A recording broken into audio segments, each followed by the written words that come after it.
Hi TNPSC aspirants. நம்ம unit 4 பார்க்க போகிறோம்னு சொல்லிட்டு இதுக்கு முன்னாடி ஒரு இன்ட்ரோ வீடியோ ஒன்று கொடுத்துருந்தோம். சிலபஸ் யூனிட் 4ல் சிலபஸ், அதாவது அதில் ஒரே கல்லில் 8 மாங்கான்னு சொல்லிட்டு ஒரு டேக்லைன் கொடுத்துருப்பேன். அது என்னடா ஒரே கல்லில் 8 மாங்கா அப்படின்னா, இந்த புக்கிலேருந்து தான் அனைத்து விதமான எக்ஸாமுக்குமே கொஷின்ஸ் எடுப்பாங்க. இதுக்கு ஆதாரங்கள் பல இருக்கு. இது பைபிள் ஆஃப் காம்படிட்டிவ் எக்ஸாம்னு கூட சொல்லுவாங்க. எந்த புக்கு அப்படின்னு பார்த்தீங்கன்னா, லக்ஷ்மிகாந்த் பாலிட்டி அப்படிங்கிற ஒரு சப்ஜெக்டை எடுத்துக்கிட்டா கூட, கான்ஸ்டியூஷன் அப்படின்னு எடுத்துக்கிட்டா கூட, ஸோ ஒரு தெளிவான விளக்கம் கொடுக்குற ஒரே ஒரு புக்கு இந்தியன் பாலிட்டி, லக்ஷ்மிகாந்த் எழுதுனது தான். ஸோ இது அந்த புக்குக்கு நான் இது சொல்லலை, என்னன்னா சேல்ஸுக்காக அந்த இதில் அட்வர்டைஸ்மெண்ட் படி வரல. அந்த புக்கு அவ்வளவு கண்டென்ட்டை எலாபரேட்டா டீட்டெயில்டா ஸோ ஒரு கன்சைஸ் பண்ணி கொடுப்பாங்க. இதுல யூபிஎஸ்சி படிக்கிறவங்க எல்லாருமே ஒரே புக்கு தான் ஃபாலோ பண்ணுவாங்க, இந்தியன் பாலிட்டி பை லக்ஷ்மிகாந்த் எழுதுனது. அதே மாதிரி குரூப் 1 எக்ஸாம் எழுதுறவங்க, குரூப் 2 எக்ஸாம் எழுதுறவங்க, குரூப் 4 எக்ஸாம் எழுதுறவங்க, இது வரைக்கும் வந்த கொஷின்ஸ்ல ஸோ இதுல இருந்தா கொஷின்ஸ் எடுத்திருக்கிறாங்க. ஸோ நீங்க ஸ்கூல் புக்ல நமக்கு போதுமான மேட்டர்ஸ் இருக்காது. ஸோ இந்த out source book Laxmikanth book, இதுவே ஹிஸ்டரிக்கு எடுத்துக்கிட்டீங்க அப்படின்னு பாத்தீங்கன்னா, ஸோ அது மாடர்ன் ஹிஸ்டரிக்கு ஒரு புக்கு சொல்லுவாங்க. ஓகே, ஸ்பெக்ட்ரம் அப்படின்னு சொல்லிட்டு சொல்லுவாங்க. அது மிகப்பெரிய சூப்பரான புக்கு மாடர்ன் இந்தியாவுக்கு. இது யூபிஎஸ்சியில் படிக்கிறது. அதுவே என்வரான்மெண்ட்டுக்கு சொன்னாங்கன்னா சங்கர் என்வரான்மெண்ட் புக் அப்படின்பாங்க. ஜியாகிரபிக்கு மஜித் ஹுசைன் சொல்லுவாங்க. அதுக்கப்புறம் எத்திக்ஸ் புக்குக்கு அதுக்கப்புறம் ஜிசி லியாங், ஜியாகிரபிக்கு ஜிசி லியாங்னு சொல்லிட்டு ஒரு புக்கு ஒன்று இருக்கு. இதெல்லாம் அவுட் சோர்ஸ்ல மிகவும் பிரபலமான, இதை தவிர வேற எதுவுமே படிக்க முடியாது. சோர்சஸ் லிமிட்டடா இருக்கணும், என் நம்பர் ஆஃப் டைம்ஸ் ரிவிஷன் பண்ணு பார்க்கணும். அந்த மாதிரி மெத்தட்ல தான் நான் உங்களுக்கு லக்ஷ்மிகாந்த் இந்த சீரீஸை ஒவ்வொரு சீரீஸுமே ஒவ்வொரு மாணவர்களும் பார்க்கணும். எதனால அப்படின்னா, லக்ஷ்மிகாந்த் புக்கை நீங்க திறக்கவே வேண்டாம். ஒவ்வொரு சாப்டரா ஒவ்வொரு நாளா நான் இதை கொண்டு போறேன். கிட்டத்தட்ட 100 சாப்டர்ஸ் இதுல இருக்கு, பாத்துக்கங்க. ஃபர்ஸ்ட் சிலபஸை நான் முன்னாடியே இன்ட்ரோ கொடுத்துட்டேன். இதுதான் இந்தியன் பாலிட்டி யூனிட் 4. நமக்கு கேட்கறது 40 கொஸ்டின்ஸ் கேட்க போறாங்க குரூப் 1ல. ஓகே, குரூப் 1ல இதுல நம்ம சோர்ஸ் எங்க அப்படின்னா, எத்தனை கொஸ்டின்ஸ் இதுல 40 கொஸ்டின்ஸ் கேட்க போறாங்க. குரூப் 1 மெயின்ஸ்ல 100 கொஸ்டின்ஸ் கேட்பாங்க இந்தியன் பாலிட்டில இருந்து. 100 கொஸ்டின்ஸ் அப்படின்னா பாத்துக்குங்க. இதுவே குரூப் 2க்கு 2 மற்றும் 2A எத்தனை கொஸ்டின்ஸ் கேட்கறன்னு இருக்காங்க, 15 கொஸ்டின்ஸ் கேட்கறன்னு சொல்லியிருக்கிறாங்க. அதுவே மெயின்ஸுக்கு பாத்துக்குங்க எத்தனை கொஸ்டின்ஸ் கேட்பாங்க, அதுவும் கிட்டத்தட்ட 50 கொஸ்டின்ஸ் வரும். ஸோ இதுதான் ஒரே கல்லில் 8 மாங்கா. யூபிஎஸ்சி எக்ஸாம் இப்ப அடுத்த வாரம் எக்ஸாம் நடக்க போகுது. ஸோ அப்படின்னு பாத்துக்கிட்டா கூட எல்லாத்துக்கும் சேர்த்து ஒரே ஒரு சோர்சஸ். ஸோ ஒவ்வொரு சாப்டரா டீடைல்டா எலாபரேட்டா போகும். இங்கிலீஷ் மீடியம் போத் தமிழ் மீடியம்லயும் இந்த புக்கு இருக்கு. இந்த புக்கை ஒரு டிரான்ஸ்லேட் பண்ணி அப்படியே இந்த புக்கை அப்படியே டிரான்ஸ்லேட் பண்ணி நான் வச்சிருக்கிறேன். ஸோ அது மாதிரி வேணுமா வேணாமான்னு சொல்லிட்டு நீங்க தான் கமெண்ட் பண்ணணும். நான் எடுக்கிறது ஃபர்ஸ்ட் நான் இங்கிலீஷ்ல எடுத்து தமிழ்ல விளக்கம் கொடுக்குறேன். ஓகே, அது உங்களுக்கு கிளாஸ் எடுத்த மாதிரி புரியும், ஒரு இன்ட்ரெஸ்டடா இருக்கும். நான் அப்படிதான் கிளாஸ்ல கவனிச்சேன். அதே மாதிரிதான் நான் உங்களுக்கு ஃப்ரூட்ஃபுல்லா கொடுக்கணும் அப்படிங்கிற ஒரு எண்ணத்துல தான் இது ஆரம்பிக்கிறோம். இன்னைக்கு நடக்க போறது நமக்கு சிலபஸ்ல இருக்கு. ஸோ கான்ஸ்டியூஷன் ஆஃப் இந்தியா அப்படின்னு பாத்தீங்கன்னா, ஹிஸ்டாரிக்கல் பேக்ரவுண்ட்னு ஒன்று இருக்கும், அதுலயே மேக்கிங் ஆஃப் கான்ஸ்டியூஷன் இருக்கும். ஸோ இதுல நம்ம எடுக்கிறது ஹிஸ்டாரிக்கல். இன்னைக்கு நம்ம பார்க்க போறது ஹிஸ்டாரிக்கல் பேக்ரவுண்ட் ஆஃப் கான்ஸ்டியூஷன் அப்படின்னு சொல்லிட்டு பாக்குறோம். Okay, historical background. இது ஒரே கல்ல 2 மாங்கன்னு. இது எல்லா சிலபஸ்ல இருக்கிற எல்லா டாபிக்குமே நமக்கு லக்ஷ்மிகாந்த் புக்ல இருக்கு. ஓகே, வாங்க பார்ப்போம். சிலபஸை பார்த்தாச்சு. Indian polity for civil service and other state examination. இந்த ஒரு புக்கு எல்லா எக்ஸாமுக்குமே யூஸ் ஆகும். ஓகே, ஒவ்வொரு சாப்டரா நிறுத்தி நிதானமா தெல்ல தெளிவா பார்க்க போறோம். இன்னைக்கு நடக்க போறது ஃபர்ஸ்ட் வீடியோ. ஃபர்ஸ்ட் வீடியோல ஹிஸ்டாரிக்கல் பேக்ரவுண்ட் பார்க்க போறோம். ஸோ இந்த புக்கோட கண்டென்ட் இதுதான். ஓகே, புக்கோட கண்டென்ட் இதுதான். இதுல இருந்தா நமக்கு சிலபஸ் எல்லாமே கவர் ஆகுது. குரூப் 1, குரூப் 2, குரூப் 4, யூபிஎஸ்சி எந்த காம்படிட்டிவ் எக்ஸாம் எடுத்தாலும் பாலிட்டி அப்படின்னு சொல்லிட்டாலே அது எல்லாமே இதுல கவர் ஆயிடும். இந்த புக்கு, இந்த சீரீஸை ஃபுல்லா பாருங்க. தமிழ்ல இங்கிலீஷ்ல தான் கண்டென்ட் இருக்கும், தமிழ்ல எக்ஸ்பிளனேஷன் பண்ணுவேன். ரொம்ப யூஸ்ஃபுல்லா இருக்கும். நீங்க நோட்ஸ் எடுத்துக்கிற மாதிரி தான் 1க்கு 2 தடவை நான் சொல்லுவேன். ஒரு டைமுக்கு 2 தடவை நான் சொல்லுவேன். நீங்க நோட்ஸ் எடுத்துக்கிற மாதிரி தான் இருக்கும். இந்த வீடியோஸ் ஒவ்வொரு வீடியோவுமே நீங்க ஓட்டி விடாம ஸோ மறக்காம பாருங்க, ரொம்ப யூஸ்ஃபுல்லா இருக்கும். ஸோ அப்படி நான் ஏதாவது தப்பு பண்றேன், உங்களுக்கு போர் அடிக்கிற மாதிரி இருக்குன்னா கமெண்ட் பண்ணுங்க, என்னோட இதை சேஞ்ச் பண்றேன். பட் இந்த புக்கை சீரீஸை ஃபுல்லாவே நான் எடுத்து கொடுத்துருவேன். ஓகே, ஸோ கம்பல்சரியா நான் எடுத்து கொடுக்கறதுக்கு இருக்கேன். ஏன்னா இந்த புக்கு ரொம்ப ரொம்ப இம்பார்ட்டன்ஸ் எல்லா எக்ஸாமுக்கும். நம்ம தமிழ்நாட்டு ஸ்டூடெண்ட்ஸ்க்கு இது தமிழ்ல புரியணும், அதுக்காக தான். ஸோ பாருங்க, இதுல என்னென்னலாம் கண்டென்ட் இருக்கு. பார்ட் 1 கான்ஸ்டிடியூஷனல் ஃப்ரேம் ஒர்க் அப்படின்னு சொல்லிட்டு கான்ஸ்டிடியூஷனல் ஃப்ரேம் ஒர்க் பண்றதுக்கு என்னென்னலாம் பண்ணாங்க. ஹிஸ்டாரிக்கல் பேக்ரவுண்டு, இன்னைக்கு பார்க்க போறது ஹிஸ்டாரிக்கல் பேக்ரவுண்டை பார்க்க போறோம். Okay, historical background first. அதுக்கப்புறம் மேக்கிங் ஆஃப் த கான்ஸ்டிடியூஷன், இதுவும் இருக்கு. என்னது, நமக்கு சிலபஸ்ல என்ன இருக்கு, ஹிஸ்டரி ஆஃப் கான்ஸ்டிடியூஷன் இருக்கு. சோ அதையும் பாருங்க.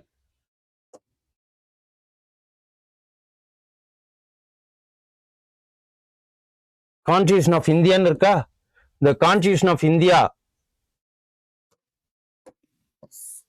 கான்ஸ்டிடியூஷன் ஆஃப் இந்தியா அப்படிங்கறதுல தான் எது வந்துரும், ஹிஸ்டாரிக்கல் பேக்ரவுண்ட் வந்துரும், மேக்கிங் ஆஃப் த கான்ஸ்டிடியூஷன் வந்துரும்.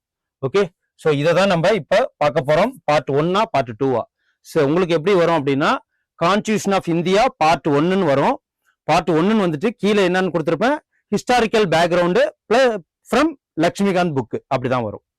சோ பாத்துக்கங்க, வாங்க சிலபஸ்ல போயிடலாம்.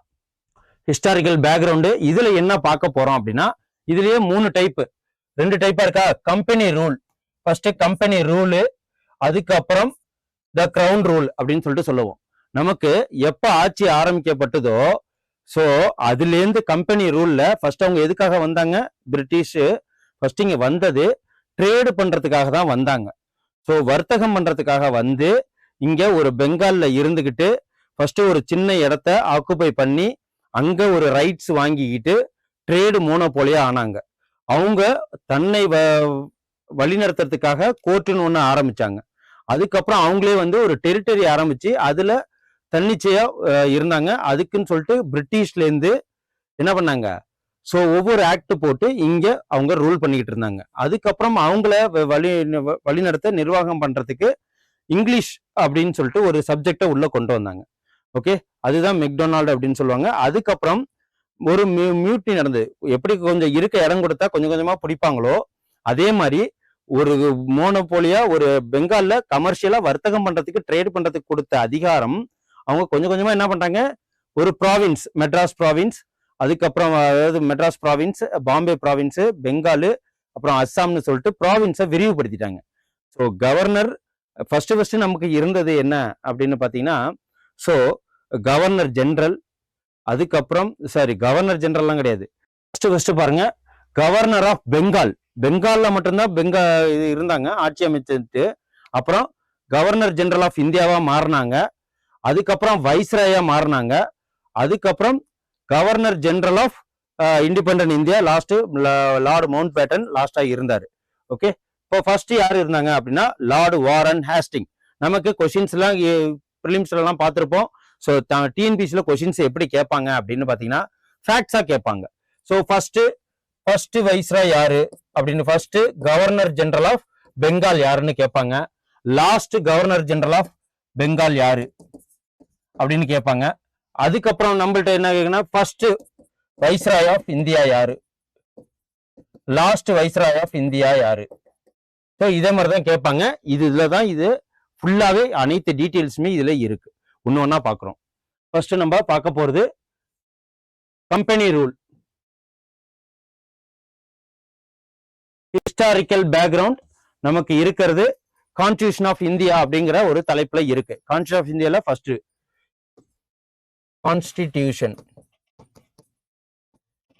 கான்ஸ்டிடியூஷன் ஆஃப் இந்தியா, இதுதான் நமக்கு சிலபஸ்ல இருக்கு. அதுல ஹிஸ்டாரிக்கல் பேக்ரவுண்ட் இது பார்ட் 1 வீடியோவா வச்சுக்கோங்க, பார்ட் 1 வச்சுக்கோங்க. அடுத்தது making of the constitution. Making of the கான்ஸ்டிடியூஷனால எப்பல இருந்து வரும், கவர்மெண்ட் ஆஃப் இந்தியா ஆக்ட் 1935. யார் வந்து கான்ஸ்டிடியூஷனுக்கு முன் மாதிரியா இருந்தாங்க, எம்என் ராய் அவர்கள் முன் மாதிரியா இருந்தாங்க. இதே மாதிரி வரும். அதுலதான் வந்து டிராஃப்டிங் கமிட்டி வருவாங்க, டாக்டர் பி ஆர் அம்பேத்கர் வருவாங்க. கான்ஸ்டிடியூஷன் அசம்பிளி ஃபுல்லா பார்ப்போம். ஸோ எந்த தேதியில கான்ஸ்டிடியூஷன் எத்தனை ரீடிங் பண்ணாங்க, எங்கெங்கெல்லாம் பாரோ பண்ணது, இதெல்லாம் தான் மேக்கிங் ஆஃப் த கான்ஸ்டிடியூஷன் வரும். அதுக்கப்புறம் சேலியன் ஃபியூச்சர்ஸ். ஸோ இந்த கான்ஸ்டிடியூஷன்ல இந்த அரசியலமைப்புல என்னென்னலாம் நல்ல விஷயங்கள் இருக்கு, எந்தெந்த நல்ல விஷயங்களை எங்கேருந்து எடுத்தோம். ஸோ இப்படியே டீட்டெயில்டா ஒவ்வொரு வீடியோவும் போகும். ஓகே, ஃபர்ஸ்ட் இது ஒரு அரை மணி நேரம் தான், இந்த இது முடிச்சிடலாம். half an hourல ஒரு சாப்டரை முடிச்சிடலாம். Okay, first British game to India எந்த வருஷம் வந்தாங்க அப்படின்னு சொல்லிட்டு கேட்கலாம். ஃபர்ஸ்ட் பிரிட்டிஷ் வந்தது 1600 வந்தாங்க. எதுக்காக வந்தாங்க? வர்த்தகம் பண்ண வந்தாங்க. ட்ரேடர்ஸ், ஓகேவா? ட்ரேடரா உள்ள வந்து ஆட்டையை போட்டாங்க இடத்த, அவ்வளவுதான், வேற ஒண்ணும் இல்ல. ஈஸ்ட் இந்தியா கம்பெனின்னு சொல்லுவாங்க அதை. ஓகே, ஈஸ்ட் இந்தியா, EIE அப்படின்னு சொல்லிட்டு EICன்னு பார்த்துங்க. East India Company. East India Company எப்போ வந்தாங்க? 1600. எதுக்காக வந்தாங்க? வர்த்தகம் பண்றதுக்காக வந்தாங்க. அதுக்கப்புறம் அவங்களுக்கு ஒரு எக்ஸ்க்ளூசிவ் ரைட்ஸ், தனி அதிகாரம் ஒண்ணு கிடைச்சது. எப்போ? அப்படி எதுக்காக அப்படின்னா ட்ரேடிங்காக. இந்தியால அவங்களுக்கு ஈஸ்ட் இந்தியா கம்பெனிக்கு ஒரு தனி அதிகாரம் கிடைச்சது வர்த்தகம் பண்றதுக்காக. யாரு வந்து கொடுத்தா அப்படின்னு பாத்தீங்கன்னா குயின் எலிசபெத். பிரிட்டிஷ்ல இருக்கிற குயின் எலிசபெத் இந்தியால ட்ரேட் பண்றதுக்கு அனுமதி கொடுத்து வழங்கினாங்க. இப்போ நம்ம அப்பா அம்மாலாம் இருப்பாங்க, நீ சம்பாதிக்கிறதுக்காக டவுனை நோக்கி போ, இல்ல ஃபாரின் நோக்கி போன்னு சொல்லிட்டு ஒரு அதிகாரம் கொடுப்பாங்களே, அதே மாதிரிதான் இது. சோ குயின் எலிசபெத் எப்ப கொடுத்தாங்க? 1765, 1765.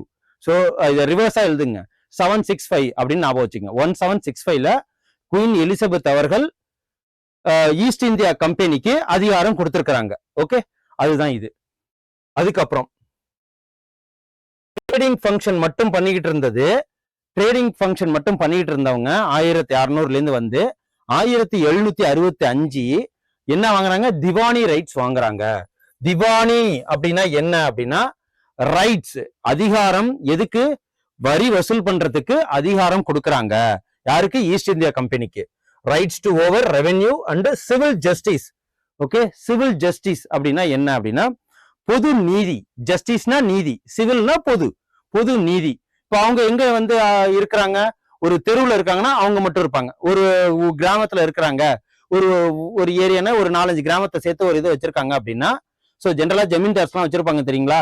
ஏன்னா அவங்க பணம், நிறைய ஏழைகளுக்கு பணம் கடன் கொடுத்துருப்பாங்க, நிலம் கொடுத்துருப்பாங்க சாகுபடி பண்றதுக்காக. அதே மாதிரி அதிகாரத்தை, பணத்தை கொடுத்து அதிகாரத்தை பெறது தான். ஸோ அதே மாதிரிதான் என்ன பண்றாங்க? ரைட்ஸ், ட்ரேடிங்காக வந்தவங்க. ஸோ நிறைய வந்த பிறகு, ட்ரேடிங் பண்ண பிறகு அவங்களுக்கு ஒரு திவானி ரைட்ஸ் கொடுக்குறாங்க. எது? வரி வசூல் பண்றதுக்கும் சிவில் ஜஸ்டிஸ், பொது நீதிக்கும். ஸோ அதுதான் இது. ஓகே, எங்கெங்க? பெங்கால்ல, பீகார்ல, ஒரிசால. ஸோ அதுதான் கொடுப்பாங்க. ஃபர்ஸ்ட் திவானி ரைட்ஸ் எந்தெந்த ஏரியால கொடுப்பாங்கன்னு கேட்பாங்க. பெங்கால், பீகார் அண்ட் ஒரிசா. ஸோ அவ்வளவுதான். அதுக்கப்புறம் சிப்பாய் மியூட்னி எது வரைக்கும் இது நடந்திருக்கு? இந்த திவானி ரைட்ஸ் எது வரைக்கும் வந்திருக்கு அப்படின்னு சொல்லிட்டு கேட்பாங்க. எந்த வருஷத்துல இருந்து எந்த வருஷம்? 1765, 1765 to 1858. ஏன்னா அப்பதான் முதல்ல சிப்பாய் மியூட்னி நடந்தது. டெல்லியில நடந்துச்சு தெரியுங்களா? ஸோ இதுலதான் ஜான்சியை பார்த்திருப்போம். அந்த இதெல்லாம் ஃபர்ஸ்ட் சிப்பாய் கழகம் இண்டிபெண்டன்ஸுக்காக ஃபர்ஸ்ட் சண்டை போட்டுன்னு சொல்லுவாங்க. ஆனா வெள்ளூர் மியூட்னி தான் ஃபர்ஸ்ட் தமிழ்நாட்டில் நடந்தது. அதுதான் வந்து ஆக்சுவலா சொல்லணும். பட் இது ஆல் ஓவர் இந்தியாவில் நடந்ததுனால இதை சொல்றாங்க.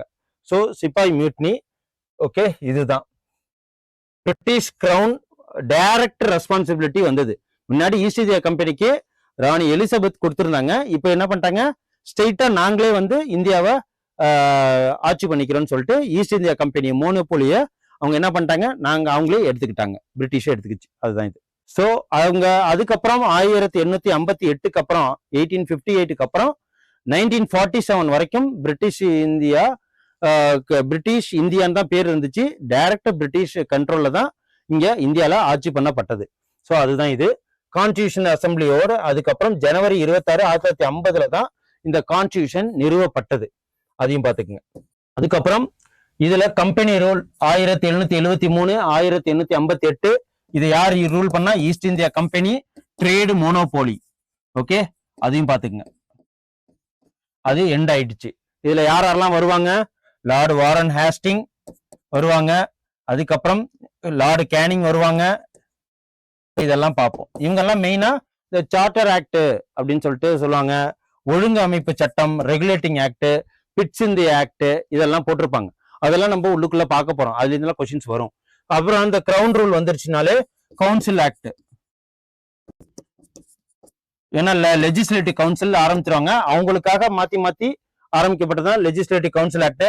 அதுக்கப்புறம் இந்த இதுல வந்துருவாங்க. ஓகே, இதெல்லாம் ஒண்ணு ஒண்ணா பார்க்க போறோம். 1947 வரைக்கும் என்னென்ன இருக்குன்னு பார்க்க போறோம். ஃபர்ஸ்ட் கம்பெனி ரூலை பார்த்துருவோம். கம்பெனி ரூல் டவுட் இருந்தது, நான் தவறா ஏதாவது சொல்லியிருந்தா அப்படின்னு சொல்லிட்டு நீங்க உங்களுக்கு தோணுச்சுன்னா நீங்க கமெண்ட்ஸ்ல பிட் பண்ணுங்க. ஸோ இதை தமிழ்ல தான் ஃபுல்லாவே பார்க்குறோம். ஏன் நான் வந்து நம்பர்ஸ் எல்லாம் தமிழ்ல சொல்றேன்னு சொல்லாதீங்க.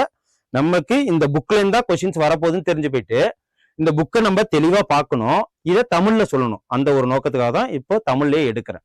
ஓகே, ஸோ ரெகுலேட்டிங் ஆக்ட், ஒழுங்கமைப்பு சட்டம் அப்படின்னு சொல்லுவாங்க. 1773. ஸோ இப்பெல்லாம் யாரு கம்பெனி ரூல்ல தான் இருக்காங்க. ஓகே, ஸோ நமக்கு திவானி ரைட்ஸ் கொடுத்தது எந்த இயரு? 1765. ஸோ இதுக்கு பாருங்க 1773 தான் கிட்டத்தட்ட ஒரு 7 வருஷம் ஆட்சி பண்ண பிறகு அவங்க என்ன பண்ணிட்டாங்க, இதை ஒழுங்கமைக்கணும் அப்படின்னு சொல்லிட்டு சொல்றதுதான் இது ஒழுங்கமைப்பு சட்டம். First governor general of Bengal யாராக இருக்கிறாங்க அப்படின்னு சொல்லிட்டு, இவங்க கவர்னர் ஜெனரல் ஆஃப் பெங்கால் டைரக்டா பிரிட்டிஷ் பார்லிமெண்ட்ல இருந்து இவங்களுக்கு அதிகாரம் கொடுத்தது தான் திவானி ரைட்ஸ். இவங்களுக்கு கீழே யாருன்னா 4 மெம்பர்ஸ் ஒர்க் பண்ணுவாங்க. அவரு கவர்னர் ஜெனரலுக்கு ஹெல்ப் பண்றது விதமா அவங்களுக்கு என்ன ரைட்ஸ் கொடுத்திருக்காங்க? வரி வசூல் பண்றதுக்கு, சிவில் ஜஸ்டிஸ் பொது நீதிக்கு அவங்களுக்கு அந்த ரைட்ஸ் கொடுத்திருக்காங்க. அதுக்கு ஒரு 4 மெம்பர்ஸ் வேணும். ஸோ அதுதான் இவங்களும் யாருன்னா பிரிட்டிஷை சேர்ந்தவங்க தான். எக்ஸிக்யூட்டிவ் கவுன்சில்னு சொல்லுவாங்க அவங்கள. Okay, executive council 4 members. யார? ஃபர்ஸ்ட் கவர்னர் ஜெனரல் யார் அப்படின்னா Lord Warren Hasting. Okay, lord Warren Hasting, இதையும் பாத்துக்குங்க. First governor general of Bengal GGB. Governor general of India அப்படின்னு வந்துட்டாங்கன்னா ஜிஜிஐ அப்படின்னு சொல்லுவேன். ஓகே, வைஸ்ராய் ஆஃப் இந்தியா அப்படின்னு சொல்லிட்டு பாத்தீங்கன்னா விசிஐ இல்லைன்னா விஐன்னு சொல்லிட்டு சொல்லலாம். Okay, first governor general of Bengal வந்து லார்டு வாரன் ஹேஸ்டிங்ஸ். ஓகே, இவங்களுக்கு என்ன பண்ணிருக்காங்க அப்படின்னா governor of Bombay and Madras presidency, அதாவது மாகாணம், மெட்ராஸ் மாகாணத்துக்கும் சரி பாம்பே மாகாணம் யாரோட கண்ட்ரோல் இருந்து? பிரிட்டிஷோட கண்ட்ரோல்ல தான் இருந்தது. ஓகே, அவங்க தான் இந்த subordinate to the governor general of Bengal. அங்க ஒர்க் பண்றவங்களும் கவர்னர் ஜெனரல் ஆஃப் பெங்கால்னா லார்டு வாரன் ஹேஸ்டிங்க்கு துணை நின்று தான் ஒர்க் பண்ணுவாங்க. அதுதான் பார்க்கணும். ஓகே, அடுத்து நம்ம பார்க்க போறது establishment of supreme court. Supreme கோர்ட்னாலே இப்ப சிஜேஐன்னு சொல்லுவாங்க. சுப்ரீம் கோர்ட்டுக்கு கீழே எத்தனை ஜட்ஜஸ் இருக்காங்க? இப்ப கரண்டா பாத்தீங்கன்னா 38 மெம்பர்ஸ் இன்க்ளூடிங் சிஜேஐ, அதாவது 37 + 1. ஆனா அந்த காலத்துல சுப்ரீம் கோர்ட் கல்கத்தா 1774 ஆரம்பிச்சப்போ எத்தனை இருந்தாங்க அப்படின்னு பாத்தீங்கன்னா சீஃப் ஜஸ்டிஸ் ஆஃப் 1 + 3 இவங்களை தான். 1 chief justice and 3 other members. So இந்த 3 தான் இப்ப எத்தனை மாறி இருக்கு? 37 மாறி இருக்கு. ஃபர்ஸ்ட் சிஜேஐ இப்போதைக்கு யாருன்னா சூரியகாந்த் இருக்காங்க இல்லையா, ஃபர்ஸ்ட் வந்து Elijah Impey. Okay, first Elijah Impey. First CJI யாரு அப்படின்னு பாத்தீங்கன்னா எலிஜா, எழுதுறேன், எலிஜா எம்பே. எலிஜா எம்பே தான் first CJI of India. Okay, first CJI of British இந்தியான்னு சொல்லலாம், கம்பெனி ரூல்னு சொல்லலாம். ஸோ சுப்ரீம் கோர்ட் ஆரம்பிச்சப்போ ஃபர்ஸ்ட் 1974 ஃபர்ஸ்ட் இவங்க தான். அதுக்கப்புறம் பாத்துக்கங்க இவங்க என்ன பண்ணுவாங்க அப்படின்னா இவங்க servant of the company. So இவங்க சர்வெண்ட்ஸ் ஆஃப் த கம்பெனிக்காக அமைக்கப்பட்டது தான் இது. ஸோ அதுக்கப்புறம் இவங்க என்னென்னலாம் ஸ்ட்ரைட் பண்ணுவாங்க அப்படின்னு பார்த்தீங்கன்னா இந்த கம்பெனிக்கு தேவையான கவர்னிங் பாடி அப்போ சிவில் ஜஸ்டிஸ்க்காக ஆரம்பிக்கப்பட்டது தான் இந்த சுப்ரீம் கோர்ட். ஓகே, அதையும் பார்த்துக்குங்க. ஓகே, அடுத்தது அமெண்ட்மெண்டிங் த ஆக்ட். இந்த ரெகுலேட்டிங் ஆக்டையே அமெண்ட் பண்றாங்க. ஸோ ஒழுங்கமைப்பு சட்டம் 1773 அதையே அமெண்ட்மெண்ட் பண்றாங்க. அதுதான் ஆக்ட் ஆஃப் செட்டில்மெண்ட் அப்படின்னு சொல்லிட்டு சொல்றாங்க. ஸோ அதை திருத்துறது தான் இது. இதுல என்ன அப்படின்னா ரெகுலேட்டிங் ஆக்ட் ஆஃப் 1773 பிரிட்டிஷ் பார்லிமெண்ட்ல என்ன பண்றாங்க? அமெண்ட்மெண்ட் பண்றாங்க, திருத்தம் கொண்டு வராங்க 1781. அதை தான் என்ன சொல்றாங்க? ஆக்ட் ஆஃப் செட்டில்மெண்ட் அப்படின்னு சொல்லிட்டு சொல்றாங்க. இதோட ஃபீச்சர்ஸ் என்னென்ன இருக்கு அப்படின்னு சொல்லிட்டு பார்ப்போம்.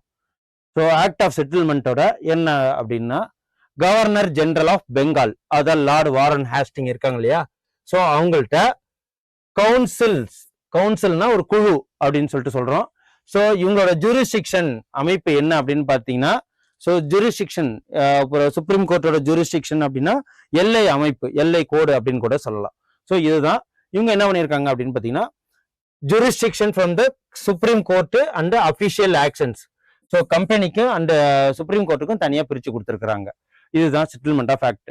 ரெவென்யூ மேட்டர்ஸ், வரி வசூல் பண்ற பண விஷயங்கள் எல்லாமே யாரு பண்ணுவாங்க அப்படின்னு பாத்தீங்கன்னா இப்பதான் அந்த ஐஏஎஸ் ஆஃபீஸர்ஸ் இருக்காங்களே, இப்ப இருக்கிற ஐஏஎஸ் ஆஃபீஸர் ஃபர்ஸ்ட் கலெக்டர்ஸா தான், ரெவென்யூ கலெக்டர்ஸா தான் இருந்தாங்க. ஸோ ஜூரிஸ்டிக்ஷன் அப்புறம் சுப்ரீம் கோர்ட்டுக்கு இருந்தது. அப்புறம் சுப்ரீம் கோர்ட் எதுக்காக இருந்தாங்க, அவங்களோட எல்லை அமைப்பு எதுக்காக அப்படின்னா இன்ஹாபிட்டன்ஸ் ஆஃப் கல்கட்டாலேயே வாழ்றவங்க. ஸோ அங்கெல்லாம் வாழ்ந்துகிட்டு இருக்கிறவங்களுக்கு அதுக்குள்ளதான் வந்து இவங்களோட சுப்ரீம் கோர்ட்டோட ஜூரிஸ்டிக்ஷன் இருந்தது. இப்போதைக்கு சுப்ரீம் கோர்ட்டோட ஜூரிஸ்டிக்ஷன் எப்படி இருக்கு, இந்தியா முழுவதும் இருக்கு. ஆனா அப்போதைக்கு அந்த கல்கத்தால மட்டும்தான் இருந்தது. அதுக்கு பேர் சுப்ரீம் கோர்ட்னு சொல்லுவாங்க. இதுக்கப்புறம் ஹை கோர்ட் ஆரம்பிக்கிறது ப்ராவின்ஸ்ல பாம்பேல தான் ஃபர்ஸ்ட், மும்பைல எப்ப 1862 கவுன்சில் ஆஃப் ஆக்ட் படி, அதுக்கப்புறம் மெட்ராஸ்ல ஆரம்பிக்கப்பட்டது 1862. ஓகே, அதையும் பாத்துக்கணும். அதுக்கப்புறம் என்னென்ன சொல்லுவாங்க, இந்த சுப்ரீம் கோர்ட்டை வச்சு Hindus were to be tried, Hindu law படி அவங்கள ஆட்சி பண்ணாங்க. முஸ்லிம்க்கு முகமதியன் லா வச்சு ஆக்ட் பண்ணாங்க இந்த சுப்ரீம் கோர்ட். அதுக்கப்புறம் ப்ராவின்சியல் கோர்ட் அப்படின்னு சொல்லிட்டு ஒன்று ஆரம்பிச்சாங்க. ப்ராவின்சியல்னா எதெல்லாம் சொல்லுவாங்க அப்படின்னா, ஸோ பாம்பே சொல்லுவாங்க, மெட்ராஸ் எல்லாம் சொல்லுவாங்க, இதெல்லாம் மாகாணம், அதுதான் ப்ராவின்சியல் கோர்ட். கவர்னர் ஜெனரல் இன் கவுன்சில் அதுல இருந்து எடுத்துட்டாங்க. ஓகே, இதுதான் அது. கவர்னர் ஜெனரல் இன் கவுன்சிலுக்கு என்ன எம்பவர் கொடுத்தாங்கன்னா, ப்ராவின்சியல் கோர்ட் மற்றும் கவுன்சில்ஸ் அவங்களுக்கு அதிகாரம் கொடுத்திருந்தாங்க. சுப்ரீம் கோர்ட்டுக்கு அந்த அதிகாரம் இல்லை. ஸோ அதையும் பார்த்துக்குங்க. அப்புறம் பிட்ஸ் இந்தியா ஆக்ட், ஏதாவது டவுட்ஸ் இருந்தா கமெண்ட் பண்ணுங்க. பிட்ஸ் இந்தியா ஆக்ட், இந்த பிட்ஸ் இந்தியா ஆக்ட் எப்ப கொண்டு வந்தது அப்படின்னு பாத்தீங்கன்னா, இதுவும் 1784 1784. இந்த பிட்ஸ் இந்தியா ஆக்ட் எதுக்குன்னா சில ஃபியூச்சர்ஸை கொண்டு வந்தாங்க. அதனாலதான் இந்த பிட்ஸ் இந்தியா ஆக்ட் கொடுத்தது. ஸோ இதுல என்ன பண்ணாங்க அப்படின்னு பாத்தீங்கன்னா, முன்னாடி நம்ம பார்த்தோம் கமர்ஷியல் மற்றும் பொலிட்டிக்கல் ஃபங்க்ஷனை கம்பெனிக்கு கொடுத்ததுதான் இந்த பிட்ஸ் இந்தியா ஆக்ட் மூலயமா கமர்ஷியல் மற்றும் பொலிட்டிக்கல் ரைட்ஸை கொடுத்திருந்தாங்க. கமர்ஷியல்னா என்ன பண்ணுவாங்க, ஸோ கம்பெனி வரும், வர்த்தகம் பண்ணும், அதெல்லாம் கமர்ஷியல். பொலிட்டிக்கல் ரைட்ஸ் என்ன பண்ணாங்க, ஒரு இடத்துல இருப்பாங்க, மக்களை ஆட்சி பண்ணுவாங்க, அவங்களுக்கு என்னென்ன குறைகள் இருக்கோ சிவில் சப்ளைஸ் அதெல்லாம் கொடுத்து சரி பண்ணுவாங்க. அப்புறம் வந்து அவங்களுக்கு ஏதாவது கேசஸ் இருந்தது அப்படின்னா அதெல்லாம் சரி பண்றதா இந்த பொலிட்டிக்கல் ரைட்ஸ். இது கம்பெனிக்கு கொடுத்திருந்தது தான், ரெண்டுத்துக்குமே பிரிச்சதான் இந்த பிட்ஸ் இந்தியா ஆக்ட். ஓகே, கம்பெனியை அதுவே வந்து கண்ட்ரோல் பண்றதுக்கு யாரு அப்படின்னா கோர்ட் ஆஃப் டைரக்டர்ஸ். இவங்க யாரு என்ன பண்ணுவாங்க அப்படின்னா, கமர்ஷியல் சார்ந்த விஷயங்களை நிர்வாகம் பண்றதுதான் கோர்ட் ஆஃப் டைரக்டர்ஸ், சிஓடின்னு அப்படின்னு நாம வச்சுப்போம். போர்ட் ஆஃப் கண்ட்ரோல் பிசி இவங்க என்ன பண்ணுவாங்கன்னா பொலிட்டிக்கல். ஸோ பிசி அப்படின்னு கூட வச்சுக்கங்க, ஏன்னா வந்து இது ஓரியன்டா தானே பொலிட்டிக்கல்லாம் இது இப்ப ரன் ஆகுது. அந்த இதை வச்சு பாக்குறப்போ போர்ட் ஆஃப் கண்ட்ரோல் பிசி வந்து political rights, court of control அதாவது கோர்ட் ஆஃப் டைரக்டர்ஸ் வந்து ஸோ கமர்ஷியல் கண்ட்ரோல். இது பிட்ஸ் இந்தியா ஆக்ட் மூலயமா கம்பெனியை ரெண்டா பிரிக்கிறாங்க. கமர்ஷியல் ரைட்ஸ்னு ஒன்று பிரிக்கிறாங்க, பொலிட்டிக்கல் ரைட்ஸ்னு ஒன்று பிரிக்கிறாங்க. அதை நிர்வாகம் பண்ண, கமர்ஷியல் ரைட்ஸ் நிர்வாகம் பண்ண பிரிட்டிஷ் கவர்மெண்ட் என்ன பண்ணுது, கோர்ட் ஆஃப் டைரக்டர்ஸ் அப்படிங்கிறவங்கள நியமிக்கிறாங்க. அதுக்கப்புறம் போர்ட் ஆஃப் கண்ட்ரோல் அப்படிங்கிறத பொலிட்டிக்கல் ரைட்ஸை நிர்வாகம் பண்றதுக்கு நியமிக்கிறாங்க. இதுதான். அதுக்கப்புறம் போர்ட் ஆஃப் கண்ட்ரோல் இவங்க தான் பொலிட்டிக்கல் ரைட்ஸ்னு சொல்லுவாங்க இல்லையா, பொலிட்டிக்கல் ரைட்ஸ். ஸோ இவங்களை என்ன supervise and direct all operation of civil and military government. Civil அதாவது பொது, அதுக்கப்புறம் கவர்மெண்ட், மிலிட்டரி கவர்மெண்ட், இது எல்லாத்தையுமே நிர்வாகம் பண்றது போர்ட் ஆஃப் கண்ட்ரோல்ஸ். இதுதான் பொலிட்டிக்கல் ரைட்ஸ். அதுக்கப்புறம் first company territories in India ஃபுல்லாவே கொண்டு வந்தது இந்த மாதிரி டயத்துல தான், பிட்ஸ் இந்தியா ஆக்ட் காலத்துல தான். பிரிட்டிஷ் பொசஷன் இன் இந்தியா கொண்டு வந்தது Pitt's India Act. So governor general of Bengal, அதுக்கப்புறம் முதல்ல பொசஷன் ஆஃப் பிரிட்டிஷ் இந்தியா அப்படின்னு சொல்லிட்டு சொன்ன வார்த்தைகள் இந்த பிட்ஸ் இந்தியா ஆக்ட் மூலியமா தான். அதுக்கப்புறம் British government supreme control over companies affairs. British government East India Company மேல தன்னோட எதேச்சான அதிகாரத்தை செலுத்த ஆரம்பிச்சாங்க. அதுக்கப்புறம் தான் இந்த டயத்துல தான் மோனோபோலிலாம் நடந்துட்டு இருந்துச்சு. மோனோபோலி எதுல, டீ மற்றும் காஃபில. ஸோ ஏகப்பட்ட விஷயங்கள்ல மோனோபோலியா இருந்துகிட்டு இருந்தாங்க. அதுக்கப்புறம் பிட்ஸ் இந்தியா ஆக்ட் 1784 அப்புறம் ஒரு 2 வருஷம் கழிச்சு ஆக்ட்ஸ் ஆஃப் 1786. எப்படி ஆக்ட் ஆஃப் செட்டில்மெண்ட் நடந்ததோ ரெகுலேட்டிங் ஆக்ட் படி, அதுக்கப்புறம் பிட்ஸ் இந்தியா ஆக்ட் வந்துச்சு. பிட்ஸ் இந்தியா ஆக்டுக்கு அப்புறம் ஆக்ட் ஆஃப் 1786. இதுல என்ன பண்றாங்க அப்படின்னா, கவர்னர் ஜெனரல் ஆஃப் பெங்கால் 1786ல லார்ட் கார்ன்வாலிஸ் அவரை வந்து நியமனம் பண்றாங்க. இவர் தான் வந்து கமாண்டர் இன் சீஃப், எனக்கு அதிகாரம் வேணும் அப்படின்னு சொல்லிட்டு சொன்னது lord Cornwallis. First lord Warren Hasting தான் first governor general of Bengal. இப்போ கவர்னர் ஜெனரல் ஆஃப் பெங்கால்ல லார்டு வாரன் ஹேஸ்டிங்க 1786ல நியமனம் பண்றாங்க. இவர் என்ன பண்றாரு, கமாண்டர் இன் சீஃப் அப்படிங்கிற ஒரு போஸ்ட் தனியா எனக்கு வேணும் அப்படின்னு சொல்லிட்டு சொல்றாரு. அதையும் கொடுத்துட்டாங்க. ஸோ அதுதான் he would also be the commander in chief. So அதுதான் வேணும். ஸோ எதர்ச்சியா கம்பெனி உள்ள எல்லாத்தையும் நிர்வகிக்கிற அதிகாரம், ஏகபோத அதிகாரம் எனக்கு வேணும்னு கேட்கறதா இந்த commander in chief. So act of 1786 படி இதை ரெண்டுமே அவருக்கு கொடுக்குறாங்க. ஓகே, இது நல்லா பாத்துக்குங்க. இதுக்கப்புறம் நீங்க இந்த வீடியோஸ்க்கு அப்புறம் இந்த புக்கே நீங்க இதை தொடக்கூடாது. எத்தனை டைம் வேணாலும் இதை பார்த்து நீங்க எடுத்துக்கலாம். அதுக்கப்புறம் charter act 1793 charter act. So இந்த சார்ட்டர் ஆக்ட்ங்கிறத 1796. இந்த சார்ட்டர் ஆக்ட் என்னென்ன இதுல ஒரு பியூட்டினா, இது ஒரு ஞாபகம் வச்சுங்க. இந்த charter act British company rule நடக்கிற வரைக்குமே இந்த சார்ட்டர் ஆக்ட் நடக்கும். ஒவ்வொரு 20 வருஷத்துக்கும் பண்ணுவாங்க. இப்போ 1793. ஸோ இதுக்கப்புறம் எப்போ வரும்? 1000 சார்ட்டர் ஆக்ட் பிளஸ் 20 போடுங்க. ஸோ 1813. அதுக்கப்புறம் பிளஸ் 20 போடுங்க. 1833. அதுக்கப்புறம் ஒரு 20 போடுங்க. 1853. இது வரைக்கும் இந்த சார்ட்டர் ஆக்ட் 20 வருஷமா ஒரு சார்ட்டர் ஆக்ட் போடுவாங்க. ஸோ அதுதான் இது. இதோட இருக்கிற ஃபர்ஸ்ட் சார்ட்டர் ஆக்ட் 1793ல மொத்தம் எத்தனை சார்ட்டர் ஆக்ட் இருக்கும் அப்படின்னு பாத்தீங்கன்னா 1, 2, 3 மற்றும் 4 சார்ட்டர் ஆக்ட் வரும். ஸோ இதுல ஒவ்வொன்றுத்துலயுமே வந்து company rule, East India Company rule form பண்ணி நடக்கிறதுல மாற்றங்கள் கொண்டு வராங்க. அவங்களுக்கு எப்படி எப்படிலாம் அதை ரன் பண்ணணுமோ, எப்படி எப்படிலாம் அட்மினிஸ்ட்ரேஷன் பண்ணுமோ, அதுக்கு தகுந்த மாதிரி ஒவ்வொரு விஷயங்களை புகுத்துவாங்க. அதுதான் இந்த ஒவ்வொரு சார்ட்டர் ஆக்ட்லயும் மாறும். ஓகே, இப்போ இந்த சார்ட்டர் ஆக்ட்ல என்ன ஃபியூச்சர்ஸ் கொடுத்துருக்காங்க, எதுக்கு தகுந்த மாதிரி மாத்திருக்காங்க அப்படின்னு பாத்தீங்கன்னா, ஓவர் ரைடிங் பவர்ஸ். யாரு? கார்ன்வாலிஸ்க்கு பவரையே வந்து திரும்பி மிஞ்சுற அளவுக்கு இன்னொரு பவர் கொடுத்துருக்காங்க. லார்டு கார்ன்வாலிஸ் கவுன்சிலுக்கு, லெஜிஸ்லேட்டிவ் கவுன்சில், சட்டமன்றம் இருக்கு இல்லைங்களா? ஸோ அந்த இதுக்கு governor general and governor of presidencies அப்படிங்கிற பவர் எக்ஸ்ட்ரா கொடுத்துருக்காங்க. அதுக்கப்புறம் governor general more power and control over the government. Okay, பாம்பேக்கும் மற்றும் மெட்ராஸ்க்கு அவர் இன்னும் வந்து அதிகாரம் அதிகமா இருக்கு. கமாண்டர் இன் சீஃப்னு கேட்டாரு. அதுக்கப்புறம் மோர் பவர் கொடுத்திருந்தாங்க. இதுதான் அது. அதுக்கப்புறம் லார்டு கார்ன்வாலிஸ். அப்புறம் trade monopoly of the company. இந்தியால ட்ரேடு பண்றதுக்கு, வர்த்தகம் பண்றதுக்கு மோனோபோலி எதுன்னா மோனோபோலினா, இப்ப ஒரு பொருள் இருக்கு அப்படின்னா அவங்க மட்டும்தான் ப்ரொடக்ஷன் பண்ணுவாங்க, அவங்க மட்டும் தான் சேல்ஸ் பண்ணுவாங்க, அவங்க மட்டும் தான் விலையை நிர்ணயிப்பாங்க. அந்த ட்ரேடு மோனோபோலியை கொண்டு வந்தது லார்டு கார்ன்வாலிஸ் பீரியட்ல மோர் பவர்ஸ் அவருக்கு கொடுத்ததுனால. So trade monopoly of India இது எப்போ எண்ட் ஆனிச்சு அப்படின்னா, சார்ட்டர் ஆக்ட் 1833ல இது இந்த ட்ரேடு மோனோபோலியை எண்ட் பண்ணிடுவாங்க. ஓகே, அதுக்கப்புறம் commander in chief to be a member of the governor general's council. அவங்க மெம்பரா இருக்க மாட்டாங்க. Okay, so 6 members. முன்னாடி வந்து லார்ட் வாரன் ஹேஸ்டிங்கோட 4 மெம்பர்ஸ் இருப்பாங்கன்னு சொல்லிட்டு சொன்னோம் இல்லையா? அவங்க தான் கவுன்சில்ஸ், அவங்க தான் அந்த குழுவில் உள்ளவங்க. ஸோ இதுல அவங்க member, commander in chief not to be a member of the governor general of GG council, governor general of councils. அதுக்கப்புறம் சார்ட்டர் ஆக்ட் 1793 பார்த்தாச்சு. அதுக்கப்புறம் சார்ட்டர் ஆக்ட் 1813 20 வருஷம் கழிச்சு நடக்கும் இல்லையா? அதுதான். இதுல என்ன ஃபியூச்சர்ஸ் இருக்கு அப்படின்னு பாத்தீங்கன்னா, abolish the trade monopoly of the company. கம்பெனிக்கு எப்படி ட்ரேடு மோனோபோலியா லார்டு கார்ன்வாலிஸ் கொடுத்தாங்களோ இதுல அதை எடுத்துட்டாரு, அபாலிஷ் பண்ணியாச்சு. அதான் இது.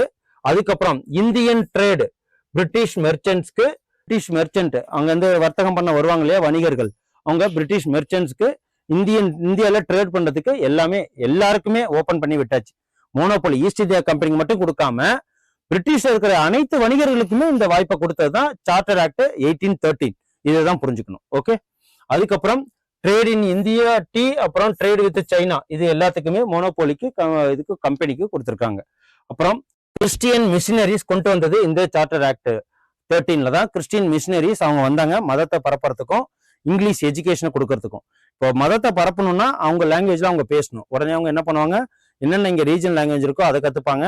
இல்ல எல்லா மக்களையும் ஒரு லாங்குவேஜை கத்துக்க வச்சு நம்மளோட விஷயத்த சொல்லுவாங்க. கம்யூனிகேஷன் தான் வெரி மோஸ்ட் இம்பார்ட்டன்ட். அப்ப இதுல இருந்தா நடக்க ஆரம்பிச்சது. இங்கிலீஷ் எஜுகேஷன் உள்ள வந்ததும், மதங்கள் உள்ள வர ஆரம்பிச்சதும் இதுல இருந்தா.